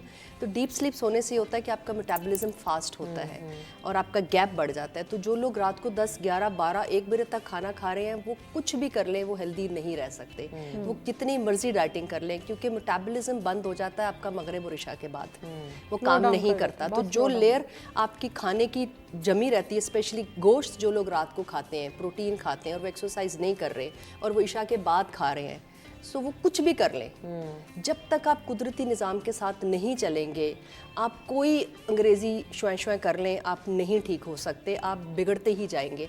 और जो मैं बार बार बात करूँगी हार्मोन्स की, हार्मोन्स जो हैं वो सारे बॉडी को चला रहे हैं। जब तक वो आप वो बैलेंस नहीं, क्योंकि आजकल बाहर जितनी डाइट आ रही है वो सारी आर्टिफिशियल है, आटे, चावल, दालों में हर चीज़ में इतनी खाद पड़ रही है, बेमौसमी सब्जियां, फ्रूट्स हम लोग खा रहे हैं, वो सारे खाद के ज़रिए, और वो हार्मोन्स हैं सारे। अगर आपको वो हार्मोन्स को बैलेंस करना है तो आपको अपनी कुदरती रूटीन ठीक करनी पड़ेगी, और कम से कम खाना पड़ेगा, और टाइमिंग्स ठीक करनी पड़ेगी, और बॉडी को हिलाना जुलाना पड़ेगा। एटलीस्ट अपने सांस का ख्याल रखना पड़ेगा कि आपके ब्रेन को, आपकी बॉडी को ऑक्सीजन पूरा प्रोवाइड हो रहा है, आपका दिमाग प्रेजेंट मोमेंट में है कि फ्यूचर पास्ट में भाग रहा है। सही। माइंडफुल ईटिंग जिसको बोलते हैं ना, माइंडफुल ईटिंग, जो आप खा रहे हैं आप उसको एंजॉय करें, उसका टेक्सचर क्या है, उस कैसा है। अगर आप अपना मोबाइल देख रहे हैं या टीवी देख रहे हैं और आप खाना खा रहे हैं, तो आपका ब्रेन उसको प्रोसेस नहीं करता, तो ये जवाब होता है कि ये भी समझ नहीं आता कि स्टॉप खा ही नहीं जाता। मैं हैरान हूँ आजकल, स्टॉप करना, आपकी बॉडी वो जो एक हार्मोन रिलीज करती है जो कहते हैं आपका पेट भर गया, स्टॉप ईटिंग, वो आपका रजिस्टर नहीं करता दिमाग, और आप खाते रहते हैं। आजकल की माएँ क्या कर रही हैं कि मोबाइल दिखा के बच्चों को खाना खिला रही हैं जी। ये इतनी बैड हैबिट माइंड डेवलप कर रही हैं कि जो बच्चे कार्टून देख रहे हैं और खाना खा रहे हैं, जब तक चू नहीं करेंगे खाना बच्चे, और बच्चे का खाने के अंदर ध्यान नहीं होगा कि वो क्या खा रहा है, टेस्टफुली वो उसको एब्जॉर्व नहीं करेगा, नमाज मतलब कलमा पढ़ के नहीं खाएगा, या कोई भी मज़हब से रिलेटेड शुक्राना अदा नहीं करेगा, ये बचपन से माएँ बच्चों को नहीं सिखा रही।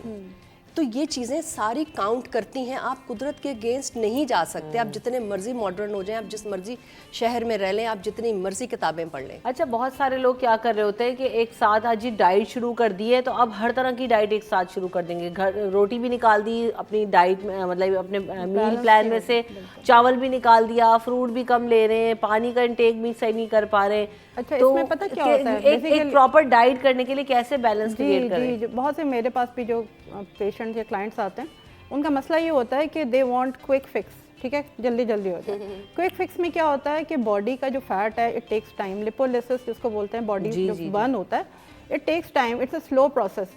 जो दिनों में वजन जाता है, बहुत से तरीके हैं जिससे चला जाता है, लेकिन वो क्या होगा, 80% ऑफ योर बॉडी, 78% पानी है, पानी निकलेगा, या आपका मसल ब्रेक डाउन हो जाएगा, आपका वजन का स्केल हिल जाएगा, and you will be very happy जी मैंने वजन कम कर लिया 10 दिन में 10 किलो।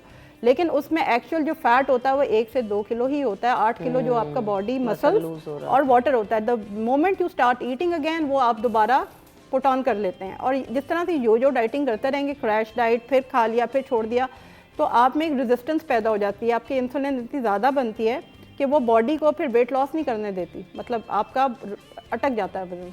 तो इस वजह से आप, मैंने सॉरी टू इंटरप्ट, मैंने एज अ टीचर मैंने इतनी लड़कियों लड़कों बच्चों को देखा है कि वो इस तरह की क्रैश डाइट करके मेंटली अपसेट होने शुरू हो जाते हैं, एंजाइटी और स्ट्रेस के। ज़ाहिर है ना खा पा रहे हैं और वजन भी कम नहीं हो रहा, तो आप तो जाओगे उसमें डायलेमा में खा रहे कि हैं मेरे आप साथ उसमें क्या हो खुश रहा है। नहीं है, उसको कोस कोस के खा रहे हैं, उसको लालच के तहत खा रहे हैं, और जो खाने वाली चीजें हैं उनको देख देख के हर वक्त ललचा रहे हैं, तरसा रहे हैं। सो आप अपनी नेचर के साथ बहुत बड़ा रिस्क ले रहे हैं। यू अच्छा, अब ये बैलेंस कैसे क्रिएट करें किसी डाइट में भी, या किस तरह से जना अगर वजन कम करना है? अभी सर्दियां भी हैं, क्योंकि सर्दियों में कहवे वगैरह का भी आप इस्तेमाल ज़्यादा कर लेते हैं, आप जो है वो गर्म चीज़ें भी खा सकते हैं, ड्राई फ्रूट्स भी खा सकते हैं, तो कैसी जो है वो वेट लॉस के लिए आप रेकमेंड करती हैं? एक डाइट प्लान बताएं। देखिए, एक तो डाइट प्लान कोई एक जर्नल तो नहीं हो सकता, हर बॉडी डिफरेंट है, हर एक का अलग स्टाइल अलग है, उसकी एक्टिविटी पे, उसकी एज पे, उसके जेंडर पे, सब पे फ़र्क पड़ता है जो वो खाता है। लेकिन बात वही होती है कि देखिए, बिल्कुल हलक तक नहीं खाना चाहिए, आप खाएं, मॉडरेशन में खाएं, पोर्शन साइज बहुत ज़रूरी होता है। फॉर एग्जांपल, अगर आप एक प्लेट है, हम तो प्लेट के हिसाब से लोगों को इसलिए एजुकेट करते हैं कि आसान होती है, नापना बड़ा मुश्किल होता है, इतने ग्राम और इतने, तो आप एक प्लेट अगर रखते हैं तो एक प्लेट का आप 1/4 हिस्से में आप कोई दाल या वो इस तरह की गोश्त वाली चीज़ डाल लें, 1/4 हिस्से में आप रोटी या चावल डाल लें, और बाकी आधी प्लेट सब्जियां होनी चाहिए, सही, सलाद होना चाहिए, या वो पका हुआ हो, कच्चा हो, ज़्यादा कोशिश करनी चाहिए कच्चा भी आप लें, क्योंकि आपको विटामिन सारे कच्ची सब्जियों और से अभी तो मिलता इतनी है। अच्छी आ रही होंगी तमाम चीज़ें ना, गाजर आ रही है, गाजर, चुकंदर, सब बिल्कुल, चीज़ें इतने सलाद वाली इतनी रिच और आ आपको रही है। पता है, इन्हीं वेजिटेबल्स के, फ्रूट्स के जो पिगमेंट्स होते हैं, जो रंग बिरंग, जो उनको रंग देते हैं, जैसे लाल रंग है या हरा रंग है, ये फाइटोकेमिकल्स होते हैं, ये आपके एंटी एजिंग, ऑक्सीडेंट, ये सारे उसमें इनके में क्वालिटीज होती हैं। अगर हम ये सब्जियां नहीं खाएंगे, आपकी स्किन सही नहीं रहेगी, बाल सही नहीं रहेंगे, ओवरऑल आपका जो है हेल्थ वो अच्छी रहेगी नहीं।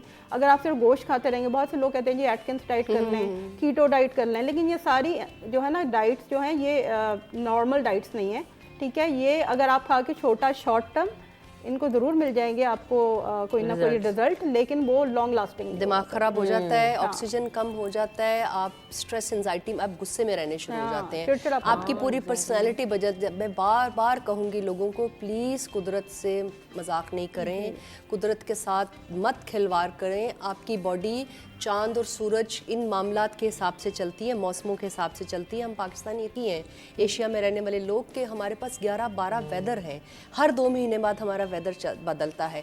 मेन प्रॉब्लम जो है, डॉक्टर साहब आप मुझसे प्लीज़ इस मामले में मुझे गाइड कीजिएगा।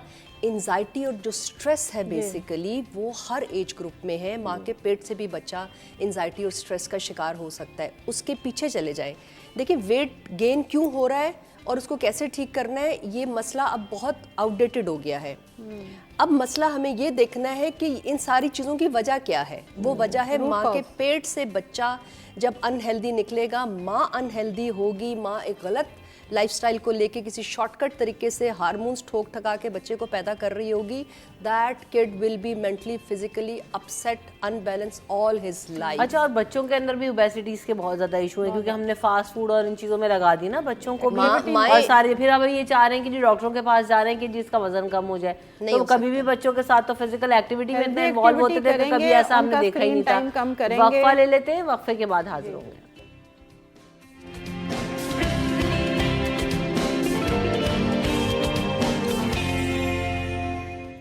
Welcome back in the show. बात हो रही जनाब वेट लॉस के हवाले से, और हम कहते हैं ना कि खाने में हमारे बहुत सारी ऐसी चीज़ें हैं जो कि हमें मोटापे की तरफ लेके जाती हैं।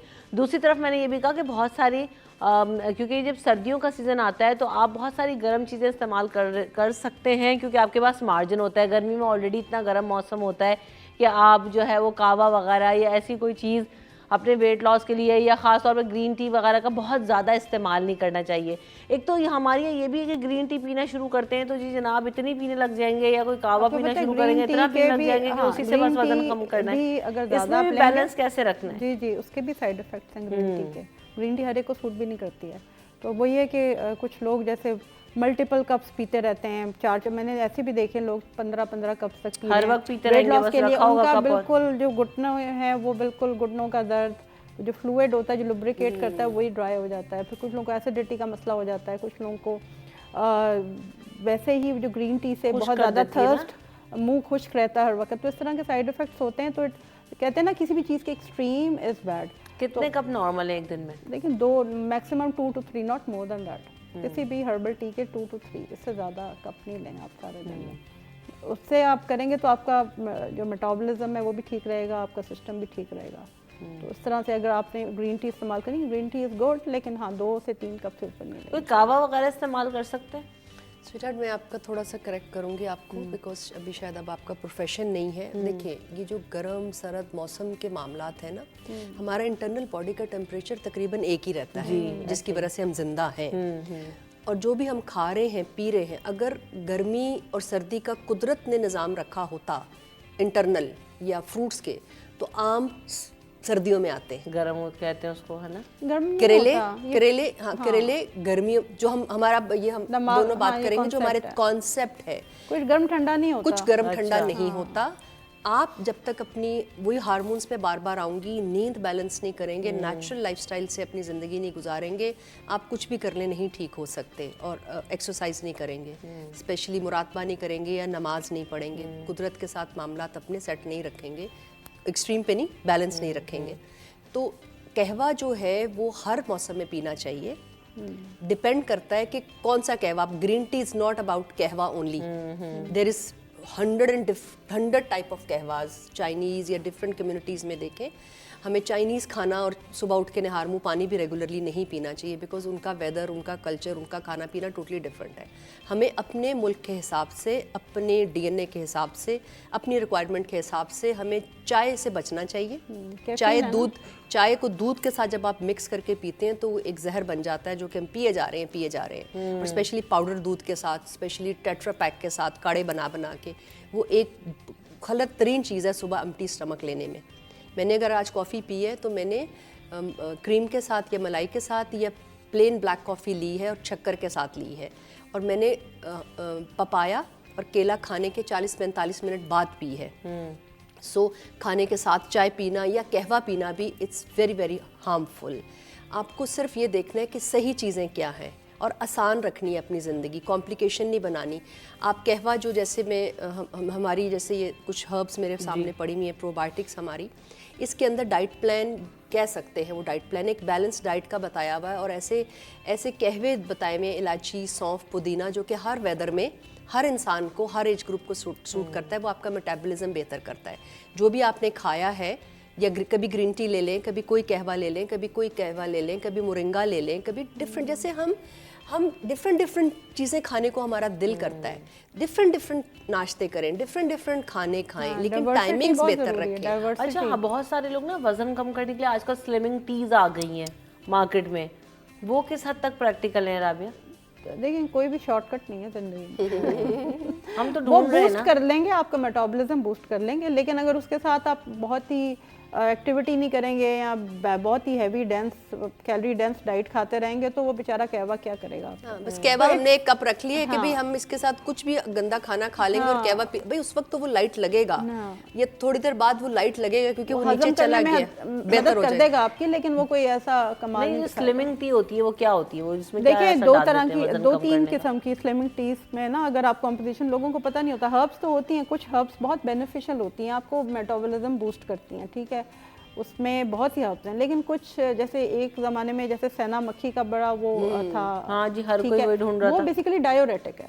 डायोरेटिक क्या होता है, आपके जिस्म का पानी निकालती है, जब पानी निकालती है तो वजन तो कम होगा, लेकिन that is a false fake impression आ रहा है। मतलब लोगों को दे आर वेरी हैप्पी कि उनका अक्सर जो बाहर की वेस्टर्न टीज़ भी है ना, जो स्लिमिंग टीज़ हैं, उसमें डायोरेटिक इफेक्ट बहुत ज़्यादा होता है, मतलब जिस्म का पानी निकालती है, जब जिस्म का पानी निकलेगा वज़न कम हो जाएगा, लेकिन इट शुड ज़रूरी नहीं वो फैट ही बर्न करती हो। तो इट हैज़ टू बी, कहते हैं ना, आप हमेशा अपने नॉलेज से किसी से मशवरा करके फिर इस तरह की चीज़ें डॉक्टर साहब ये मुझे भी आप भी थोड़ा ऐड कीजिएगा इस चीज़ में, जो इन्फ्लेमेशन है बॉडी की बेसिकली वो फैट नहीं है, वो स्वेलिंग है, वो कहीं ना कहीं वाटर रिटेंशन है। सो लोगों को ये समझना पड़ेगा कि कैलोरीज क्या है, फैट कहाँ है और वाटर रिटेंशन कहाँ है और स्वेलिंग कहाँ है। सो ये चीज़ें जब तक प्रोफेशनल्स के साथ आप नहीं बैठ के अपने मामला हल करेंगे तब तक ये खुद हल नहीं होंगी। हर फूला हुआ बंदा फैट नहीं होता, उसके अंदर इन्फॉर्मेशन होती है, पानी खड़ा हुआ होता है। आजकल हमने एक बीएमआई को क्राइटेरिया बना लिया। बीएमआई आपको सही पिक्चर नहीं बताता है, बॉडी मास इंडेक्स है, वो आपको हाइट के मुताबिक आपका वेट बताएगा, वो उसमें पानी भी हो सकता है, उसमें चर्बी भी हो सकती है, उसमें हड्डियां भी हो सकती हैं, उसमें मसल्स भी हो सकते हैं। तो कैसे पता करें क्या आजकल वो बिल्कुल एनालिसिस होता है बॉडी कॉम्पोजिशन, उसमें फैट, मसल, वाटर सब पता चल जाता है कि वो क्या है। या तो वो कराएं आप अच्छे, वो ये है कि लोगों डाइटिशियन या न्यूट्रिशनिस्ट या डॉक्टर्स के पास नहीं जाते, अपना बॉडी कॉम्पोजिशन करा के पता कर लें, पता चल जाता है। डेक्सा स्कैन से भी पता चल जाता है कि आप में बॉडी फैट कितना है। BIA एक है, बायो इलेक्ट्रिकल इम्पीडेंस एनालिसिस, एक आजकल बड़ा कॉमन है जो कि क्लिनिक्स में, जिम्स में रखा होता है, उससे आपकी बॉडी कॉम्पोजिशन का पता चल जाता है। तो आप ये पता करें बॉडी फैट कितना है, पहले तो ये देखें। हाँ, अगर आपका वेस्ट बढ़ रही है तो उसका मतलब बॉडी फैट बढ़ रहा है। अगर वैसे आप जैसे सुबह शाम आप में 2-3 किलो सुबह अलग होता है, रात को अलग होता है, दैट इज वाटर रिटेंशन। वो फिर आपके जिसमें पानी भरा हुआ है, ब्लोटेड फीलिंग होती है ना आपको, इन्फ्लेमेशन है, हाँ, स्वेलिंग है, आपकी वाटर रिटेंशन होती है, वो ऊपर नीचे होती रहती है। और एज अ योगी में सबसे आसान तरीका अपने आप को, जिसके पास पैसे नहीं है या अवेयरनेस नहीं है, या डॉक्टर साहब ने जितनी माशाल्लाह एक एजुकेशनल लैंग्वेज अभी बताई, जिसके पास ये सब कुछ नहीं है और उसको भी समझ नहीं आया कुछ भी, उसके ऊपर से गुजर गया है, उसको सिर्फ एक चीज़ का गौर करना है। अगर उसका दिमाग, ये बहुत आसान काम है, ये किसी डॉक्टर को नहीं पता चलेगा कि आपके साथ क्या है, नहीं पता चलेगा। अगर आपका दिमाग हर वक्त फ्यूचर में और पास्ट की वरी में है, मतलब पास्ट के प्रेजेंट मोमेंट में होना चाहिए, आपका दिमाग हर वक्त सोच रहा है, आगे की फिक्रें कर रहा है और पीछे के जो भी मामला गुजर गए हैं आपके साथ उनके बारे में डिप्रेस है। अगर आपकी ये कैफियत है, और 9.9% लोगों की यही कैफियत है, they are so worried about their future, they are not living in a present moment, so their organs are not running in a present moment. It's the easiest way to understand where is your mental approach right now. If you're living in a present moment, which is so easy to live, बहुत आसान काम है, बहुत आसान और मुफ्त है, मुफ्त है, ये किसी चीज़ की ज़रूरत नहीं है। जैसे आपका ब्रेन और आपका ऑक्सीजन बॉडी का और आपके ऑर्गन्स प्रेजेंट मोमेंट में आएंगे, आपका सब कुछ ऑटो पे है। अल्लाह ने आपकी हर बॉडी पार्ट को ऑटो पे चलने के लिए बनाया हुआ है, आपका कोई कमाल नहीं है। आप सिर्फ अपने सांस को गौर करने लग जाए, नमाज के अंदर भी और वैसे भी बैठ के, ये 2 नथलियाँ हैं ना, इनसे सांस आ रहा है और जा रहा है, सिर्फ थोड़ी देर 2-2, 3-3 सेकंड्स में बैठे और देखें कि आपका सांस आ रहा है, इसको गौर करना है। That's it. आपका दिमाग प्रेजेंट मोमेंट में आने शुरू होगा और आपके ऑर्गन्स जो है वो प्रेजेंट मोमेंट में अपना काम करेंगे जो उनको करना है। आपको कुछ भी नहीं करना है, किसी टेस्ट, किसी चीज़ पे भागना नहीं है। प्लीज़ खुदारा अपने सांस पे तवज्जो करें। और आपकी बॉडी कम से कम ऑक्सीजन बनाती है। शहरों में रहने वाले लोगों में बहुत ऑक्सीजन की कमी होती है और आपकी बॉडी को मेनली ऑक्सीजन रन कर रहा है।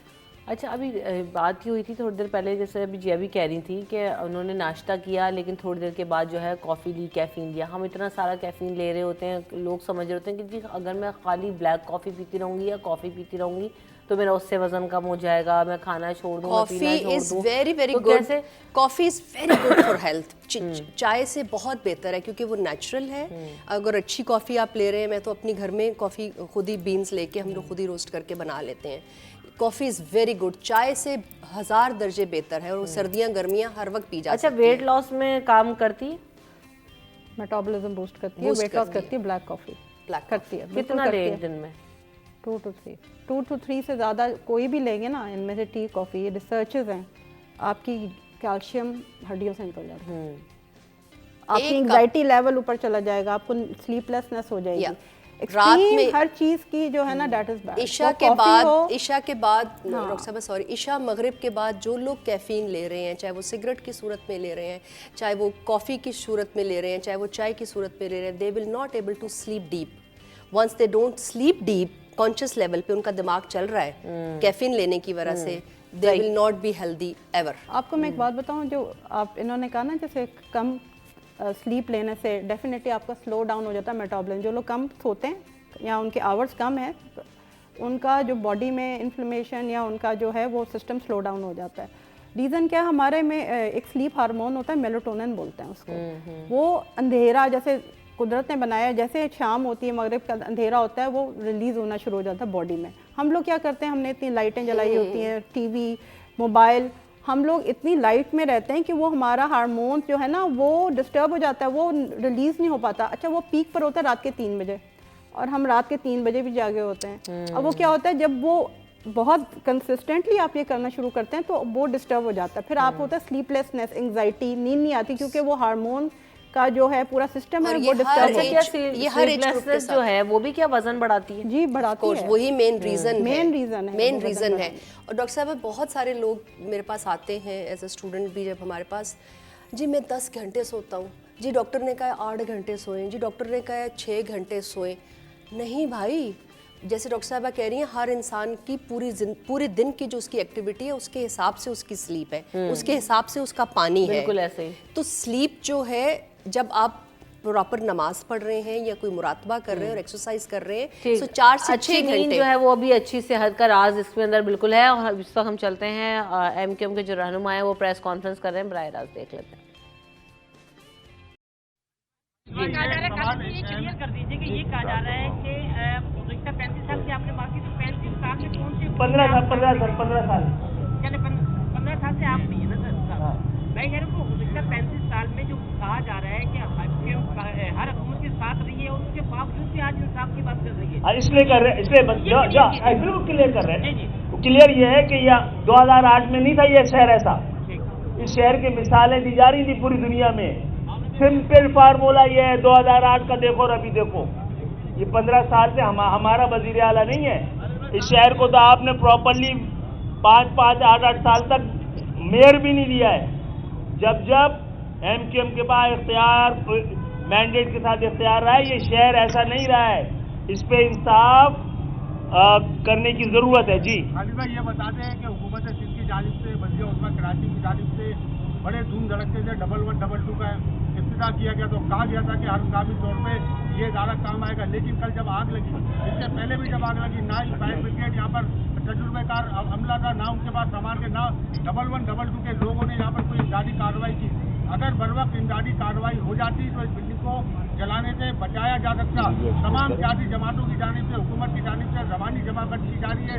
8 लोग यहाँ पर चकमा पुर्जी की हालत में बैठे हैं। 1112 इसका जिम्मेदार आप किसको समझते हैं? 1112 से ज्यादा ये 9-2-11 वाले हुक्मरानी है। जब मुश्किल वक्त देखते हैं, जब छुट्टी का दिन होता है, यहाँ पर नहीं होते ये लोग। यहाँ पर तो वो भी नहीं चल रहे होते, सिग्नल्स भी नहीं चल रहे होते। ये कौम के लिए सिग्नल है कि अगर ये हालात रहे तो मुश्किल हो जाएगी। वजीर आला सिंध को, जो इस शहर के बेटे हैं, जो इंसाफ के जिम्मेदारी निभाते रहे हैं, उनको आकर सच बोलना होगा। और उनको लगता है कि वो एक माहिर से एक पपेट है, तो उसके बारे में शहर को बताकर और असल हुक्मरानों को बोले तुम आगे सामने चलाओ। ये 15 साल से जिन लोगों ने हुक्मरानी की है, उनसे अगर हिसाब किताब नहीं लिया गया, जिनको 22,000 अरब तो सिर्फ इस शहर के टैक्स की शक्ल में मिले हैं 5 साल में, वरना अरबों खरबों डॉलर्स कमाने वालों से हिसाब न लिया। इस शहर ने अपना हक पूरा किया है। टैक्स देने से ज़्यादा कोई बड़ी वफादारी नहीं है। दुनिया में बड़े वीआईपी और इम्पोर्टेंट लोग वही कहलाते हैं, वही कौमें कहलाती हैं, वही शहर कहलाते हैं। उन्हीं को परचम इस्तक़लाल देना चाहिए जो बड़ी हिम्मत से इस गुर्बत में भी टैक्स अदा कर रहे हैं। सर ये बताइएगा अभी इलेक्शन में एमक्यूएम की क्या पोजीशन देख रहे हैं? जनाब, इलेक्शन होते नजर आ रहे हैं? ये बाद में बात ये कल करते हैं। एक बात- आपकी ख्वाहिश पे दोबारा एक बात- कॉन्फ्रेंस करते हैं। एक सवाल ये है कि देखें 2008 में कराची दुनिया का तेजी से तरक्की करने वाला 12वां शहर था और आज दुनिया का नाकाबिल रिहाइश चौथा बदतरीन शहर है, ये याद रखें। 10-15 साल अगर हम पीछे चले जाएं तो कितना का कोई बड़ा हादसा होता था तो हमें नजर आता था कि एमक्यूएम के कारकुनान हो, सेक्टर हो, बढ़ चढ़कर जो है ऐसे हादसा में नजर आते थे और मदद भी करते थे लोगों की। अब यहाँ पे आरटीए का मौत का वाकया हुआ, अब ये वाला वाकया है, इसमें मुतासिन के लिए कोई आप लोग की तरफ से कुछ होने जा रहा है? जनाब कल से बैठे हुए, यही तो मैंने भी बताया है। ये कैंप लगा हुआ है, रऊफ सिद्दीकी भाई ने धक्का खाया है, यहाँ अनिल भाई यहाँ बैठे रहे हैं, तो हमें आप मजबूर कर रहे हैं कि हम फिर अपने उस हक को इस्तेमाल करें। जिस शहर के बेटे की हैसियत से हमारे लोगों के घर जल रहे हों और कोई शहर के बाहर के लोग आके धक्का दे रहे हों, ये नहीं चलेगा जनाब, बहुत हो गया है। किसी एक और सहानी का इस शहर को हिस्सा न बना दें, पूरे शहर में आग भड़क उठेगी। इमदाद। दूसरी बात ये कि वजीर आला सिंध फौरन आ जाएं, बताएं कि ये बिल्डिंग जो जली है जिसके बारे में कहा जा रहा है कि इसको गिराना पड़ेगा किसी कानून के तहत, ना इस शहर में ये जिनके फ्लैट गिरेंगे उन्होंने ना आग लगाई है ना उनकी गलती से लगी है। तो यहाँ फायर ब्रिगेड की गाड़ियों समेत सब चीज़ें देर से पहुँची हैं। इनकी कंपनसेशन का आज ऐलान करें, वरना कल हमें कोई और ऐलान करना पड़ेगा। खालिद भाई एक चीज और बता दें, जी। शहर का नहीं है, वजीर बल्दियात का कहना है कि मास्टर प्लान गायब हो गया है। इस शहर का मास्टर प्लान ना हो, उस शहर का मुस्तकबिल क्या हो सकता है? मास्टर प्लान तो नहीं है, मास्टर प्लानर तो पता है ना आपको कौन है, जिनका प्लान इस शहर को लूटना है, उनको देख लें, मास्टर प्लान भी निकल के आ जाएगा। जी। आज ये माल में लोग मरे, नुकसान हुआ, ये मार्केट जल गई, नुकसान हो गया, लोग मर गए, इसके जिम्मेदार आप किसको करा देंगे? सिंध हुकूमत आज से 15 साल तक के तमाम हिसाब किताब लेने। Welcome back in City at 10। और आज एक अहम दिन वो ये कि हम कैसे भूल सकते हैं कि आज जुनैद जमशेद साहब की जो है वो 7वीं बरसी भी है और हम सबके दरमियान रहे, हम सबके लिए एक इंस्पिरेशन रहे और उनकी ज़िंदगी पर हमने भी एक रिपोर्ट तैयार की है। पहले ज़रा वो देख लेते हैं। मिली नगमों से फ़नी सफ़र का आगाज़, नातिया कलाम और दावत दीन से ज़िंदगी का इख्तिताम। लाखों दिलों पर राज करने वाले जुनैद जमशेद को बिछड़े 7 बरस बीत गए। जुनैद जमशेद 3 सितंबर 1964 को कराची में पैदा हुए। उन्होंने वाइटल साइंस के नाम से पॉप मौसीकी का बैंड तश्कील दिया, जिसमें बतौर गुलकार 1987 में करियर का आगाज़ किया। इस बैंड की जानिब से मिली नगमा दिल दिल पाकिस्तान जहाँ जा पाकिस्तान गाया, जो आज भी मकबूल है। 2004 में मारूफ स्कॉलर मौलाना तारिक जमील से मुलाकात ने जुनैद जमशेद की जिंदगी बदल दी और गुलकारी को खैरबाद कहकर 2005 में पहला नातिया एल्बम जलवा जाना रिलीज किया। जुनैद जमशेद ने नाते पढ़ने के साथ साथ अपनी जिंदगी तबलीग दीन के लिए भी वक्फ कर दी थी। जुनैद जमशेद को 2007 में तमगा इम्तियाज से भी नवाजा गया। जुनैद जमशेद 7 दिसंबर 2016 को चतराल से इस्लामाबाद जाते हुए हवेलिया के करीब तैयारा हादसे में जा बहक हो गए थे। उनके परिस्तार आज भी उनके पढ़े हुए कलाम सुनकर उनसे मोहब्बत का इजहार करते हैं। राहिल बेग, सिटी 21। जाने वाले लोग तो चले जाते हैं, लेकिन बहुत सारे लोग ऐसे होते हैं कि अपने जाने के बाद एक बहुत बड़ा खला छोड़ जाते हैं और ये खला जुनैद जमशेद के जाने के बाद आज तक खाली है और ये कभी पूर्ण नहीं हो सकेगा। लेकिन वो अपनी याद से, अपनी बातों से, अपने कलाम से, अपने अंदाज से आज तक लोगों के दिलों में ज़िंदा हैं और रहेंगे। वापस आ जाते हैं अपने मौजू की तरफ। हम बात कर रहे थे जाने से पहले वेट लॉस के वाले से, अब वक्त भी कम रह गया है चूँकि कंक्लूजन की तरफ आते हैं, तो वेरी क्विकली मैं आप दोनों से चाहूँगी अपने अपने उसके हिसाब से आप लोगों को क्या सजेस्ट करेंगे कि जो वेट लॉस करना चाहते हैं, हेल्दी रहते हुए वेट लॉस कैसे कर सकते हैं, अपनी बॉडी को प्रोन कैसे कर सकते हैं, टोन कैसे कर सकते हैं, आपकी तरफ से क्या टिप्स होंगे और आपकी तरफ से भी। तो जिया, व्हाट डू यू सजेस्ट? आपके कुछ प्रोडक्ट्स भी हैं, अगर उसमें से कुछ बताना चाहें। जी बिल्कुल, मैं जिया केयर्स के नाम से मैं एक ब्रांड पिछले 20-22 साल से हम उसको चला रहे हैं। शुरू जो मैंने किया था वो क्योंकि मैं इंडिया से, श्रीलंका से और पूरी दुनिया के ऐसे बड़े चाइना से पढ़ी हुई हूँ, बड़े इदारों से सर्टिफाइड हूँ। मैंने जैसे बताया एज ए योगा टीचर भी, तो उसमें हमें बहुत लंबे अरसे के लिए बल्कि कब्र जाने तक सीखते रहते हैं हम। सो वहाँ से मुझे ये 2 प्रोडक्ट अश्वगंधा और त्रिफला, ये वैदिक प्रोडक्ट हैं। इनकी अपनी हिस्ट्री जो है वो आप यूट्यूब पे भी देख सकते हैं। पूरी दुनिया के डॉक्टर इस वक्त इस पे बड़ी बड़ी रिसर्च कर चुके हैं, रेकमेंड कर रहे हैं। ये हार्मोन्स बेहतर करते हैं, और जब आपके हार्मोन्स बेहतर होते हैं आपकी बॉडी का ऑक्सीजन प्रॉपर काम करता है। और जो बार बार जैसे आप मुझे सुन रहे होंगे अगर थोड़ी देर पहले से, तो मैं नेचुरल लाइफस्टाइल की तरफ जाने के लिए कहती हूँ। ये प्योर ऑर्गेनिक है, कैप्सूलाइज्ड हैं, एक सर्टन अमाउंट इसमें हमने डाल दी है। ये नींद के लिए बेहतर है, ये आपके हाजमे के लिए बेहतर है, ये आपके मेटाबॉलिज्म के लिए बेहतर है, ये आपकी इम्यूनिटी बढ़ा के रखेगा। ये आपको 50 to 55% हेल्प करेगा to get into natural lifestyle.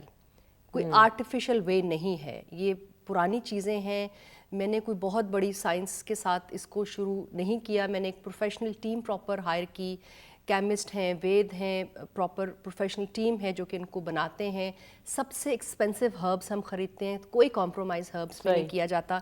सो ये आपका इसमें छोटा सा एक डाइट प्लान भी है। त्रिफला में आप इन दोनों चीज़ों को, अश्वगंधा को और त्रिफला को गूगल कर लीजिएगा। बच्चों के लिए, मर्दों के लिए, औरतों के लिए, ये जब तक आपके हार्मोन्स बेहतर नहीं होंगे, बॉडी का ऑक्सीजन बेहतर नहीं होगा, नींद पूरी नहीं होगी, तब तक आप कुछ भी करते रहें, कोई शॉर्टकट नहीं है। इसके अलावा बहुत सारी लड़कियों को मैं अगर मुझे सुन रही हैं, बच्चियां भी, बच्चे भी, लीकेज का प्रॉब्लम होता है लड़कियों लड़कों को यंग एज में, पीरियड से पहले बाद, जिसको लकोरिया कहा जाता है, वो मर्द औरतों दोनों में होता है। अगर वो चीज़ें लड़कियां अपनी माओं को बताएं, डॉक्टर्स को बताएं, या हमारे पेज पे जाके हमें कॉल करके हेल्प ले सकती हैं वी क्योर के नाम से। उसमें भी बहुत सारी अच्छी चीज़ें आपकी बॉडी से निकल जाती हैं और आपको एहसास नहीं होता। इम्यूनिटी बूस्टर कहवा है हमारा, जो कि कोरोना में भी डॉक्टर्स भी रेकमेंड करते हैं। सो ये बेसिक हर्बल्स अगर आप थोड़ा सा हेल्प लेना शुरू करें इनकी, तो आपका नींद बेहतर होगी, दिमाग बेहतर होगा, खाना हजम होगा, और आप नेचुरल लाइफस्टाइल पे जाएंगे। और एक्सरसाइज ज़रूर करें, सुबह उठ के नमाज़ पढ़ें, थोड़ा बहुत वॉक करें, थोड़ा बहुत बॉडी को हिलाएं, थोड़ा बहुत अपनी जो कंफर्ट जोन से बाहर निकलें, you will be all right. अब जी देखिए ना, हर चीज़ को खाने, मतलब अगर वजन कम करने के लिए भी सिर्फ खाने से ही स्टार्ट करना है कि इसके लिए भी मैं खा लूँ, ये भी खा लूँ, वो भी खा लूँ। आपने सब कुछ करना है, लेकिन फिजिकल एक्टिविटी जब तक आप नहीं करेंगे तब तक आपका वजन कम नहीं होगा, आप हेल्दी नहीं होंगे। तो Rabia, what do you suggest, कुछ आप बताएंगी कि कैसे जो है ना वजन कम भी रखें और हेल्दी भी रहें? जी बिल्कुल, जैसे जिया ने कहा, इट्स नॉट कोई शॉर्टकट नहीं है, वन फिक्स नहीं है। It has to be, it's not only food, it's your diet plan, sorry it's your lifestyle, जो उसमें एक्टिविटी आती है, योर स्लीप पैटर्न, स्ट्रेस, सारा कुछ मिलके ही आपके बॉडी को हेल्प आउट करता है अगर आप वेट लॉस करना चाहते हैं।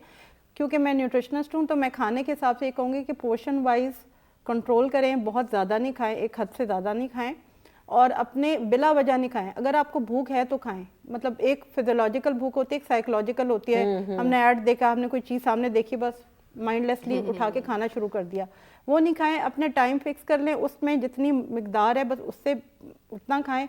और फिजियोलॉजिकल भूख के लिए सबसे बेहतर टिप ये होती है, पहले पानी पिएं, 1 से 2 ग्लास पानी पिएं। अगर वो भूख आपकी सबसाइड हो जाती है, इसका मतलब है साइकोलॉजिकल भूख थी, फिजियोलॉजिकल नहीं थी। सही। तो उसके बाद फिर आप खाना शुरू करें, और खाने से पहले थोड़ा पानी पी लेंगे तो ज़रा ज़्यादा आप खाएंगे नहीं, माइंडफुली खाएं। ठीक, इस तरह से अगर आप करेंगे। कॉलर भी आ गए हमारे साथ। अस्सलाम वालेकुम।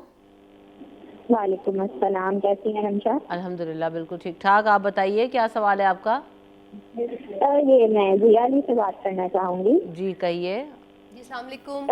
एक तो मैं ये बताना चाहूँगी कि मैं इनकी बहुत बड़ी फैन हूँ, बहुत शौक से देखती हूँ इन्हें। बहुत शुक्रिया जी। और दूसरा ये कि जो अभी इन्होंने प्रोडक्ट्स बताई हैं अपनी, उसके अंदर कोई ऐसी प्रोडक्ट है जो पेट को कम करे? किसको? और पेट को। अच्छा, देखिए पेट का जो ज़्यादा होना है वो मोस्टली प्रेगनेंसी के बाद औरतों का थोड़ा सा स्वेलिंग होता है। आजकल बहुत ज़्यादा रवाज है कि लड़कियां एक्सरसाइज वगैरह नहीं करती प्रेगनेंसी से पहले भी, तो उनका सिजेरियन ज़्यादा हो रहा है, बिकॉज नीचे वाला पार्ट इतना हेल्दी नहीं होता, तो सिजेरियन करते हैं। उसकी वजह से स्वेलिंग रहती है, इन्फ्लेमेशन रहती है, अंदर ऑर्गन्स प्रॉपरली क्लीन नीट नहीं हुए हुए होते, बच्चा अपना जोर लगा के नेचुरली प्रेगनेंसी नहीं हुई हुई होती, तो उससे बहुत सारी औरतों की पेट लटक जाते हैं और अनहेल्दी हो जाता है, खून का बहुत लॉस हुआ हुआ होता है। जो प्रेग्नेंट औरतें हैं वो अपने एक्सरसाइज का 6 महीने बाद बहुत ज़्यादा ध्यान रखें, खाना दबा के खाएं, देसी घी का इस्तेमाल करें, बच्चे को दूध पिलाएं ताकि उनकी एनर्जी प्रॉपर रहे। और जो आम औरत यंग बच्चियां हैं वो डेफिनेटली अपने हार्मोन्स ज़रूर चेक करवाएं, मुर्गियां कम से कम खाएं। जो हम कहते हैं, डाइटिशियन कहते हैं, सब कहते हैं कि जो मुर्गी अपने पैरों पे नहीं खड़ी हो सकती, इतनी अनहेल्दी वे में उसको पालते हैं, वो आपको क्या एनर्जी देगी। मुर्गी कम से कम करें, हार्मोन्स का बैलेंस रखें और एक्सरसाइज करें। और मेरे कोई प्रोडक्ट एक आधा ऑर्डर कर लें जिससे आपकी इन्फ्लेमेशन, बॉडी अंदर की इन्फ्लेमेशन, आपके ऑर्गन्स हेल्दी रहें, इन्फ्लेमेशन कम होगी, नींद बेहतर होगी, मेटाबॉलिज्म ठीक होगा, तो पेट आहिस्ता आहिस्ता एक्सरसाइज करने से खुद ब खुद अंदर चला जाएगा। बिल्कुल ऐसा ही है। अच्छा राबिया, बात यह है कि जैसे जिया भी बता रही हैं कि चिकन वगैरह भी अगर ज़्यादा मिकदार में आप खाएं, क्योंकि बैलेंस रखना हर चीज़ के अंदर ज़रूरी है, तो अभी क्योंकि स्टेरॉइड्स वगैरह इतने दे रहे होते हैं आर्टिफिशियल, तो कितना एक हफ्ते में आप ले सकते हैं?